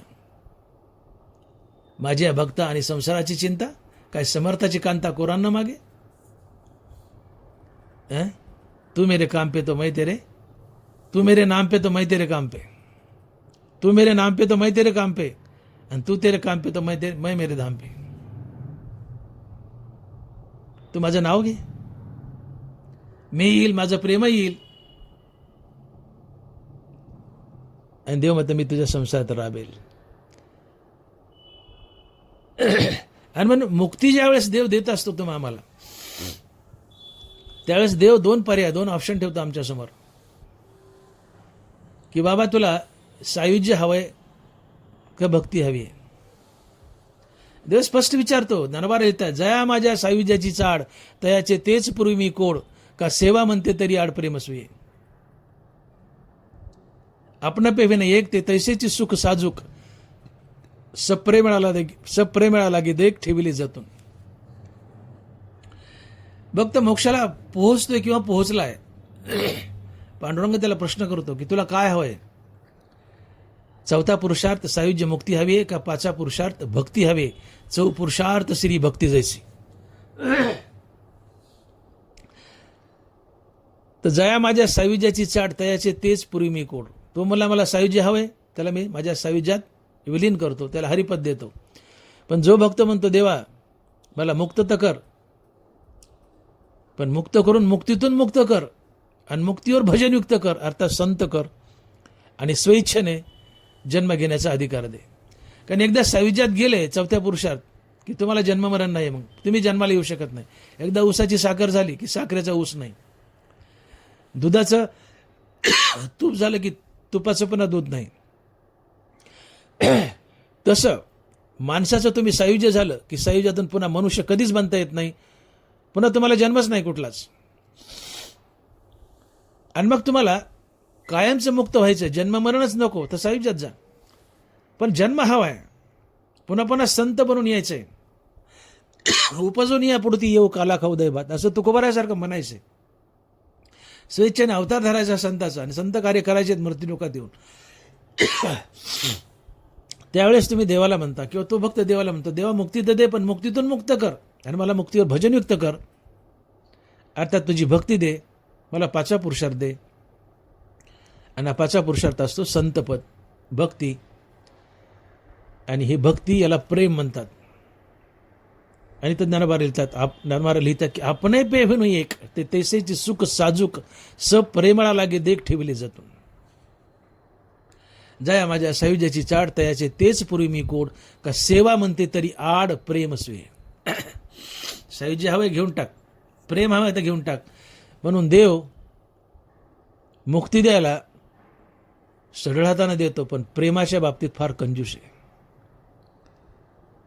भक्त योग्यतेला पोहोचलाय, सायुज्य हवंय ना, सायुज्य मुक्ती चौथ्या पुरुषात देऊन टाकतो हसत हसत. पण प्रेम मागितलं तर सहजासहजी देत नाही. प्रेमाच्या बाबतीत देवाचा हात थोडा जड आहे. आणि मग तुकोबारा म्हणतात, ठाकलो से दारी उभा याचक भिकारी, मज भीक काही देवा प्रेम भातुके पाठवा. मला प्रेमाचा खाऊ पाठव देवा, तुझी सायुज्य मुक्ती नकोय, मला पुन्हा पुन्हा उपजून यायचंय, संत कार्य करायचे, मनुष्य बनायचे. आणि सायुज्यात गेलं तर मनुष्य बनता येत नाही, जन्मभरण कायमचं संपतं. म्हणून सायुज्य दे, त्यातून मोकळं कर आणि मुक्तीवर भजनयुक्त कर, संत पद दे. मग मी स्वेच्छेने मनुष्य होईल, संत होईल आणि संत कार्य करेल. आणि हे प्रेम असतं, खरं प्रेम हे असतं जे भगवंतानं राखून ठेवलं असतं. पण तुकोबारा म्हणतात, आम्ही घ्यावे तुझे नाम, तुम्ही द्यावे आम्हा प्रेम. प्रेम देवाचे देणे. हे प्रेम देवानं द्यावं लागतं. आणि म्हणून प्रेम हे देवाच्या नामापासून निर्माण होतं. देवापासून काय, देवाच्या नामापासून काय? नाम आणि नाम यांच्यात अभेद आहे. आणि म्हणून प्रेम देवापासून अर्थात देवाच्या नामापासून निर्माण होतं. आणि प्रेम देवाच्या नामापासून निर्माण होतं म्हणून शब्दप्रयोग तुकोबारा करतात की प्रेम तेथे वास करी मुखी उच्चारित हरी. आणि मग हे प्रेम आणि तो हरी त्या नामधारकाला वैष्णवाला शोधत येतो. आणि हे प्रेम आणि हा हरी पांडुरंग त्या नामधारकाची वैष्णवाची सेवा करतो, त्याच्या संसारात राबतो. हा पांडुरंग तुमचा चाकर बनतो. एका जनार्दनी भक्त देव त्यांचा अंकित दास होय. एका जनार्दनी भक्त देव त्यांचा अंकित दास होय. भक्त अर्थात संत कुणाला म्हणावं? नाथ महाराज सांगतात की ज्याच्याजवळ विवेक वैराग्य आहे, श्री गुरुच्या कृपेने ज्याला आत्मज्ञान झालंय, जो मुक्त आहे, मुक्तीवर भजनयुक्त आहे, ज्याचा अहंकार गेलाय, ज्याला समदृष्टी आली आहे, आणि ज्याने प्रत्यक्षात पांडुरंग पाहिलाय आणि पांडुरंगाने ज्याची चाकरी केली, तो भक्त असतो किंवा संत असतो. एका जनार्दनी भक्त देव त्यांचा अंकित दास होय. पांडुरंग परमात्मा ज्याच्या अंकित झालाय, स्वाधीन झालाय, आणि पांडुरंग परमात्मा ज्याची चाकरी करतो, तो संत असतो, तो वैष्णव असतो.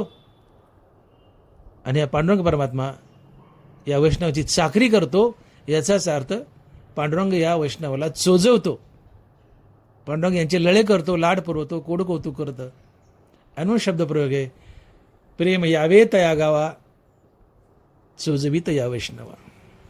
प्रेम यावे तया गावा चोजवीत या वैष्णवा. अर्थात तुम्ही जर सातत्यानं नाम घेतलं तर नामाच्या पोटी प्रेम जन्म घेतं. हे प्रेम म्हणजेच पांडुरंग. हा प्रेम आणि पांडुरंग त्या नामधारकाच्या वैष्णवाच्या घरी येतं न बोलवता. आणि हे प्रेम आणि पांडुरंग त्या वैष्णवाचे संतांचे कोड कौतुक, लाड, सेवा करतो, चाकरी करतो. आणि हे प्रेम या भोळ्या भक्ताच्या बळच मागं लागतं. हे अभंगाच्या 3ऱ्या चरणात महाराज लिहितात, प्रेम पाठी लागे बळे भक्त देखुनिया भोळे. प्रेम पाठी लागे बळे भक्त देखुनिया भोळे. हे भोळे भक्त यांच्या पाठीमागं प्रेम बळच लागतं. देव यांच्या पाठीमागं लागतो. तर भक्त भोळे म्हणजे काय? ते तुका म्हणे भोळा जिंकू जाणे कळी काळा. तुका म्हणे भोळा जिंकू जाणे कळी काळा. भोळ्या भाविकाशी हरिपद प्राप्ती किंवा हरिपद प्राप्ती भोळ्या भाविकाशी अभिमानी अशी गर्भवास. ज्याचा अहंकार गेलाय, अभिमान गेलाय, तो भोळा भाविक. आणि ज्याच्या जीवनात अहंकार शिल्लक आहे, तो साधारण जीव. कारण अहंकार जाणं ही मुक्ती असते. अहंकार गेला तुका म्हणे देव झाला. तसे मन पण मुद्दल जाय मग अहंभावाधिक के आहे, म्हणून शरीरेची ब्रह्म होय अनुभव येतो. अहंकार जाणं हीच मुक्ती आहे. देहांतेचे दडपण तेची बद्धतेचे लक्षण, देहांतेचे निरसन मुक्तता जाण नावतया. नाथ महाराज, देहांतेचे निरसन मुक्तता जाण नावतया. देहांत जाणं हीच मुक्ती आहे. आणि म्हणून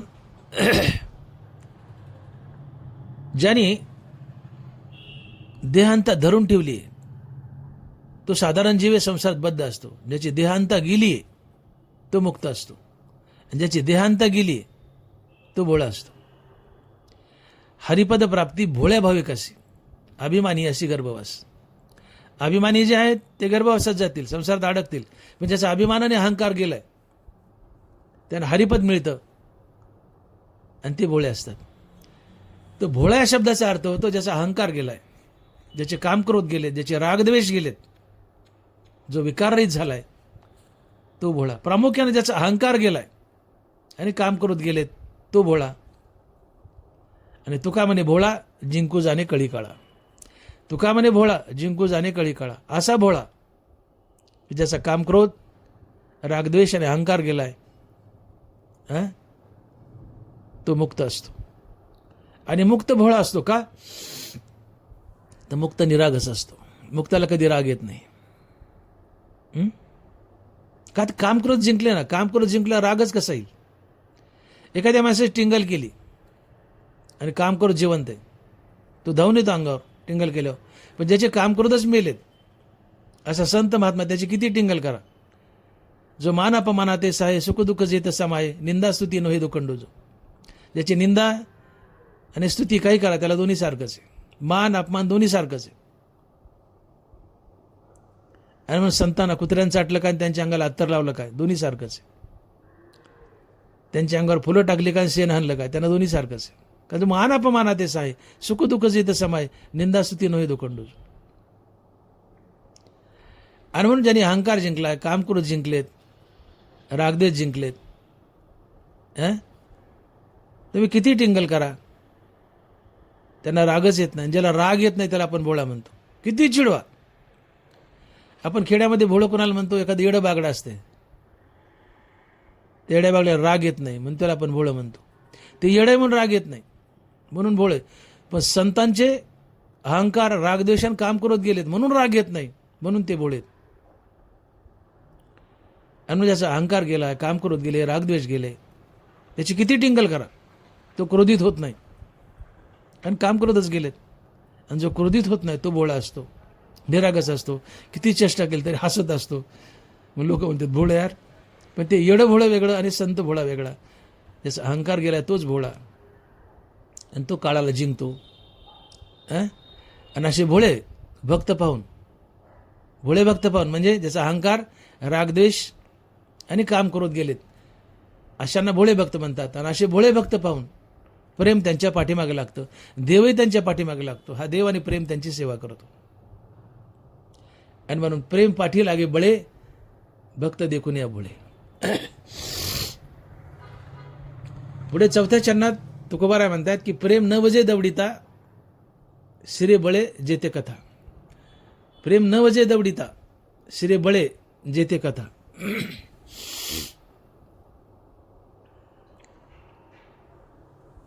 जिथे हरिकथा चालू आहे तिथं प्रेम बळच शिरतं. आणि म्हणून हरिकथेमध्ये, पंढरीच्या वारीमध्ये, माऊलीच्या वारीमध्ये, तुकोबाराच्या वारीमध्ये, आषाढीला माणसं एकमेकावर भरभरून प्रेम करतात. लात लागो, बुकी लागो, पाय तोडो काही हो माऊली, हा पुढं पाय तोडला कचकचा तरी राग नाही. एरी 30 माणसं बस स्टँडला आल्याला शिवाय देतात एकमेकाला. वारीमध्ये पाय तोडालाय, माऊली व्हा पुढं, माऊली व्हा पुढं, पाय तोडाला, माऊली व्हा पुढं, एकमेकावर प्रेम करतात. पण हीच माणसं वारीतून बस स्टँडला आली, धक्का लागले शिवाय घालतात. कारण त्या वारीमध्ये, त्या कथेमध्ये प्रेम शिरले, माणसाच्या मनामध्ये प्रेम भरले, म्हणून माणसं एकमेकावर भरभरून प्रेम करतात. लाथा बुक्या लागल्या तरी माऊली व्हा पुढं, माऊली व्हा पुढं, क्रोध नाहीये. वारीत का क्रोध येत नाही, तर मुखात नाम आहे, ज्ञानदेव तुकाराम जाप आहे, जयराम कृष्णारी भजन आहे.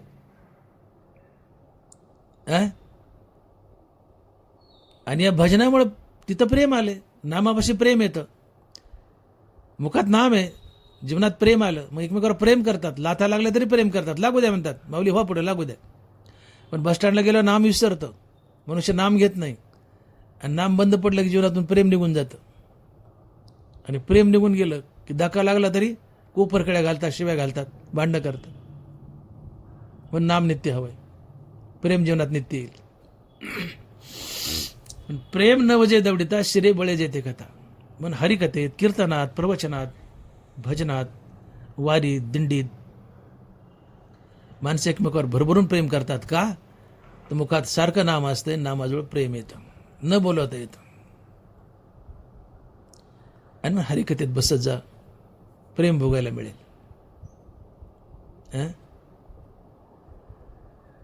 आणि कथेमध्ये, दिंडीमध्ये, वारीमध्ये मुखात प्रेम आलं, जीवनात प्रेम आलं की वाणी शुद्ध होते. वारीमध्ये तुम्ही सातत्यानं नाम घेतायत, ज्ञानदेव तुकाराम जाप करतायत, ज्ञानदेव तुकाराम जाप करतायत, जयराम कृष्ण हरी जाप करतायत, मुखामध्ये नाम, जीवनात प्रेम. तर जीवनात प्रेम आलं की वाणी शुद्ध होते, माणसं एकमेकाला गोड बोलतात, एकमेकावर प्रेम करतात. मग ज्ञानोबाला लिहितात, पुढा स्नेह पाजरे, मागा चालती अक्षरे. शब्द पाठी अवतरे आधी कृपा. पुढा स्नेह पाजरे मागा चालती अक्षरे. शब्द पाठी अवतरे आधी कृपा. वारीतले दिंडीतले माणसं आधी एकमेकावर प्रेम करतात, तोंडावून हात फिरवतात, पाठीवून हात फिरवतात आणि मग बोलतात. शब्द पाठी अवतरे आधी कृपा. आधी शारीरिक कृती होते, आलिंगन देतात, हातात हात देतात, कुरवाळतात आणि मग म्हणतात कधी आले, बरं चाललंय का. हा प्रेमाचा प्रताप का. आता नाम आहे दिंडीमध्ये, वारीमध्ये नाम आहे मुखात. छंद हरीच्या नामाचा शुचिरभूत सदा वाचा. तुकोबर आहे. छंद हरीच्या नामाचा शुचिरभूत सदा वाचा.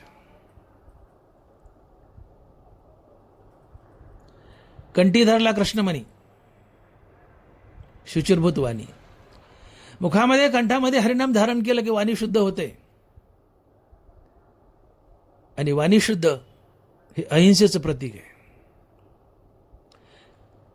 तुम्ही वाणीने समोरच्याला दुखवलं ती हिंसा आहे, वाणीनं गोड बोलले ती अहिंसा आहे. आणि अहिंसा हे प्रेम आहे. प्रेमाने माणसं जवळ येतात.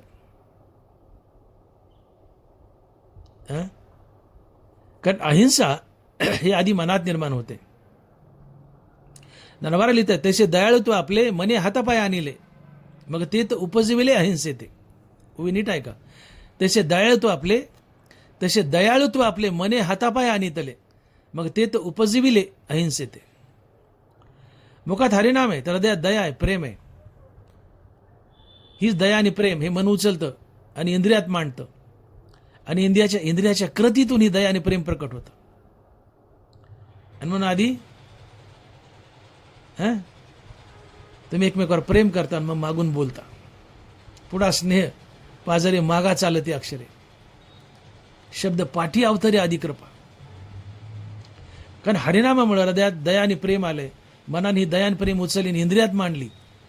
आणि इंद्रियाच्या कृतीतून ही दया आणि प्रेम प्रकट होतं. त्याला अहिंसा म्हणतात. त्याची वाचा दिठी करासी आहे. मग तुम्ही समोरच्याला तोंडाने गोडच बोलाल, हाताने पाठवून हातच फिरवाल, डोळ्याने प्रेमळ नजरच फिरवाल. हा सगळा प्रताप हरिनामाचा आहे.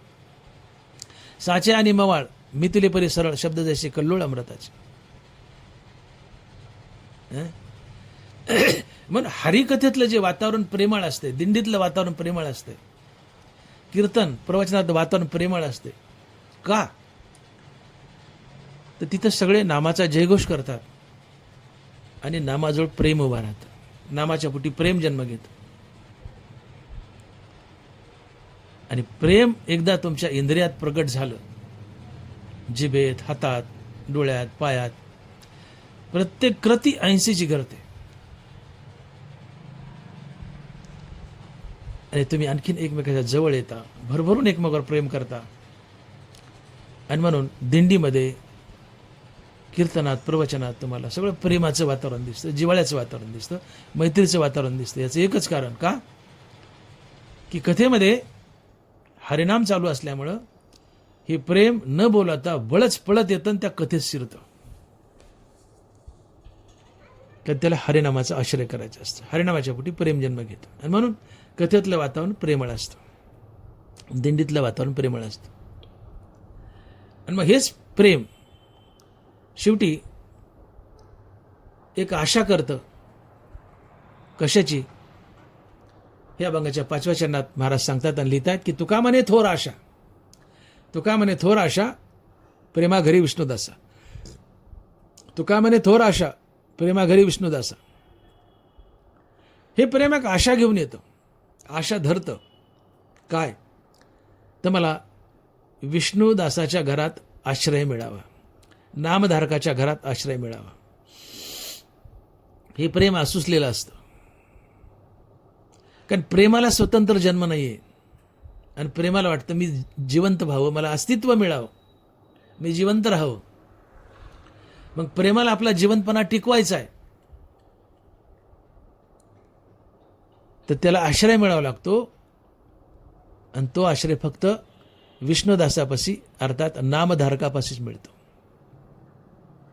कारण मी बोलून गेलो, दया आणि प्रेम यांना स्वतंत्र जन्मच नाही. मी बोललो, दयेसी स्वतंत्र जन्म नाही, जे तो उपजेतो साधू पाही. दयेला स्वतंत्र जन्म नाही, दये सदैव हरिनामाच्या पोटी जन्म घेते. प्रेमालाही स्वतंत्र जन्म नाही, प्रेम सदैव हरिनामाच्या पोटी जन्म घेते. आणि म्हणून हरिदास, वैष्णव, नामधारक हे मुखानं सातत्यानं नाम घेतात. आणि म्हणजे मुखाने सातत्याने नाम घेतात, त्या नामाच्या पोटी प्रेम जन्म घेतं. आणि मग प्रेम जन्माला आलं की प्रेमाला वाटतं माझं अस्तित्व टिकावं. प्रत्येकाला वाटतं आपलं अस्तित्व टिकावं. मग प्रेमालाही वाटतं आपलं अस्तित्व टिकावं. आणि मग ते आशा करतं की मला वैष्णवाच्या घरात कायमचं स्थान मिळावं, मी कायमचं इथं टिकून राहावं. त्यासाठी प्रेम हे वैष्णवाच्या घरात शिरतं. आणि वैष्णव सातत्याने नाम घेतो, म्हणजे तिथं प्रेम पैदा होतं आणि ते टिकतंही, त्याला आश्रय मिळतो. आणि मग महाराज म्हणतात की तुका म्हणे थोर आशा प्रेमाघरी विष्णुदासा. विठोबाय रखुमाई, जय जय विठोबाय रखुमाई, विठोबाय रखुमाई, जय जय विठोबाय रखुमाई, विठोबाय रखुमाई. याच्यामध्ये आपण अभंगाचा भावार्थ पाहिलाय. 2 मिनिटात सारांश. तुकोबाराय लिहित आहेत, प्रेम तेथे वास करी, मुखी उच्चारित हरी. प्रेम यावे तया गावा, चोजवीत या वैष्णव. प्रेम पाठी लागे बळे, भक्त देखून या भोळे. प्रेम नवजे दवडिता, शिरे बळे जेते कथा. तुका म्हणे थोर आशा, तुका म्हणे थोर आशा प्रेमाघरी विष्णुदासा. तुकोबाराय म्हणतात की ज्याच्या मुखात हरिनाम, फक्त त्याच्याच जीवनात प्रेम वास करतं. मग समाजातील मनुष्य जर नामधारक नसेल तर तो निर्दय असेल, प्रेमरहित असेल. आणि असा निर्दय मनुष्य अधर्मी असतो, कुडू असतो, कपटी असतो, समाजाला त्रास देतो, वाईट वागतो, लांडीला बळी करतो, भ्रष्टाचार करतो, समाजात दुःख नांदवतो. मग समाज सुखी व्हावा, समाजातील दुःख निघून जावं, तर हे लोक हो, तुम्ही बहुसंख्येने हरिनामात या, कथेत या, कीर्तनात या, प्रवचनात या, हरिनाम घ्या, सातत्याने हरिनाम घ्या. फायदा काय? तर तुमच्या जीवनात प्रेम येईल, दया येईल. आणि जिथं प्रेम आणि दया वास करते, जिथे दयाने प्रेम वास करते, तिथे नीतिमूल्य नांदतात, इमानदारी नांदते, लांडीला बळी तिथून निघून जाते. मग तो समाज आपाप सुखी होतो आणि सुखाच्या रूपाने तिथं कृष्ण परमात्मा नांदतो. आणि म्हणून बहुसंख्येने हरिनाम घ्या, समाज सुखी होईल. आणि मग हेच प्रेम जे वैष्णव आहेत, जे नामधारक आहेत, जे संत आहेत, त्यांच्या जीवनात आपोआप चालत येतं. कारण नामापाशी प्रेम वास करतं, नामाच्या पोटी प्रेम जन्म घेतं. मग या नामधारकाच्या पोटी किंवा नामधारकाच्या जीवनात आपोआप प्रेम येतं. आणि हे प्रेम भगवंत असतो. आणि हे प्रेम आणि भगवंत त्या नामधारकाची सेवा करतो, नामधारकाला चोजवतो, अर्थात नामधारकाचे लळे पुरवतो, लाड करतो. प्रेम, पांडुरंग तुमच्यावर भरभरून प्रेम करतो नामधारकावर. मग पांडुरंग आणि हे प्रेम तुमची चाकरी करतात. हे प्रेम आणि पांडुरंग तुमचे लळे पुरवतात, कोड कौतुक करतात, लाड करतात. तुम्ही भाग्यवान ठरता. पांडुरंगाने तुमची चाकरी करावी यापेक्षा काय मोठं भाग्य असेल. एका जनार्दनी भक्त देव त्यांचा अंकित दास होय. पांडुरंगाने येऊन तुमच्या संसारात तुमची चाकरी करावी यापेक्षा मोठं भाग्य काय? पांडुरंगाचं नखही दिसत नाही, पण तो येतो तुमच्या संसारात चाकरी करतो, तुम्हाला चोजवतो, तुमची चाकरी करतो, तुमचे लळे लाड करतो. यापेक्षा काय भाग्य मोठं आहे? म्हणून नामधारक बना. नामाच्या पोटी प्रेम, हे प्रेम जीवनात येईल. प्रेम हाच पांडुरंग आहे. मग हे प्रेम आणि पांडुरंग तुमचे लाड, कोड कौतुक आणि तुमची सेवा करेल, चाकरी करेल. पांडुरंग तुमचा चाकर बनतो, भाग्यवान ठरता. आणि म्हणजे भोळे भक्त आहेत, अर्थात जे मुक्त आहेत, अहंकार शून्य आहेत, कामक्रोध शून्य आहेत, ज्यांचे रागद्वेष गेलेत, अशांना भोळे भक्त म्हणतात. अर्थात जे मुक्त आहेत ते भोळे भक्त आहेत. त्यांच्या पाठीमागे हे प्रेम आणि पांडुरंग बळच लागतो, त्यांची सेवा करतो, चाकरी करतो. म्हणून अहंकार शून्य बनून भोळे भक्त बनण्याचा प्रयत्न करा. प्रेमही तुमच्या पाठीमागे लागेल, पांडुरंगही तुमच्या पाठीमागे लागेल. शिवाय हे प्रेम हरिकथेत न बोलता बळच येऊन शिरतं, पळत येतं आणि हरिकथेत शिरतं. आणि मग प्रेम भोगायचं तर सातत्यानं हरिकथेत जा, दिंडीत जा, वारीत जा, तिथं नामघोष असतो, नामाच्या पोटी प्रेम जन्म घेतं. आणि मग हे प्रेम तुमच्या हृदयात वास करतं, तुम्ही एकमेकावर भरभरून प्रेम करता. म्हणून दिंडीत वारीत कथित नाम घ्या, प्रेम करा, पण एरवी जीवनात नाम घ्या, जीवनात प्रेम येईल आणि तुम्ही एकमेकावर प्रेम कराल, समाज सुखी होईल. म्हणून बहुसंख्येने नामधारक बना. जेव्हा समाज जास्तीत जास्त नामधारक बनेल तेव्हा सर्वांच्या हृदयात दया आणि प्रेम, मग सगळ्यांच्या हृदयात दया आणि प्रेम. तिथं धर्म आहे, नीती आहे, माणुसकी आहे, इमानदारी आहे. जिथं नीती, माणुसकी, इमानदारी आहे तिथं गुण्यागोविंदाचं वातावरण आहे, तिथं सुख आहे, समाज सुखी होईल. म्हणून नामधारक बना. आणि मग या प्रेमाला वाटतं की मी सातत्यानं जिवंत राहावं, माझं अस्तित्व टिकून राहावं.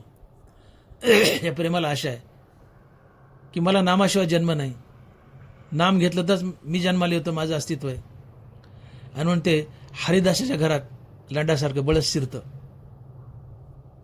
आणि हरिदासाला सांगतं घे माझं नाव, घे माझं नाव, प्रोत्साहित करतं. कारण नाम नाही घेतलं तर प्रेम जिवंतच राहू शकत नाही. प्रेमाचा जन्मच हरिनामाच्या पोटी. आणि मग हरिदास, वैष्णव, नामधारक हे नाम घेतात आणि प्रेमाला जन्म देतात. आणि या प्रेमाला विष्णुदासाच्या घरात आश्रय मिळतो आणि ही प्रेमाची आशा पूर्ण होते. आणि म्हणून तुका म्हणे थोर आशा प्रेमाघरी विष्णुदासा. ज्ञानेश्वर माऊली, ज्ञानराज माऊली तुकाराम, ज्ञानेश्वर माऊली, ज्ञानराज माऊली तुकाराम. जय विठ्ठल, जय जय विठ्ठल.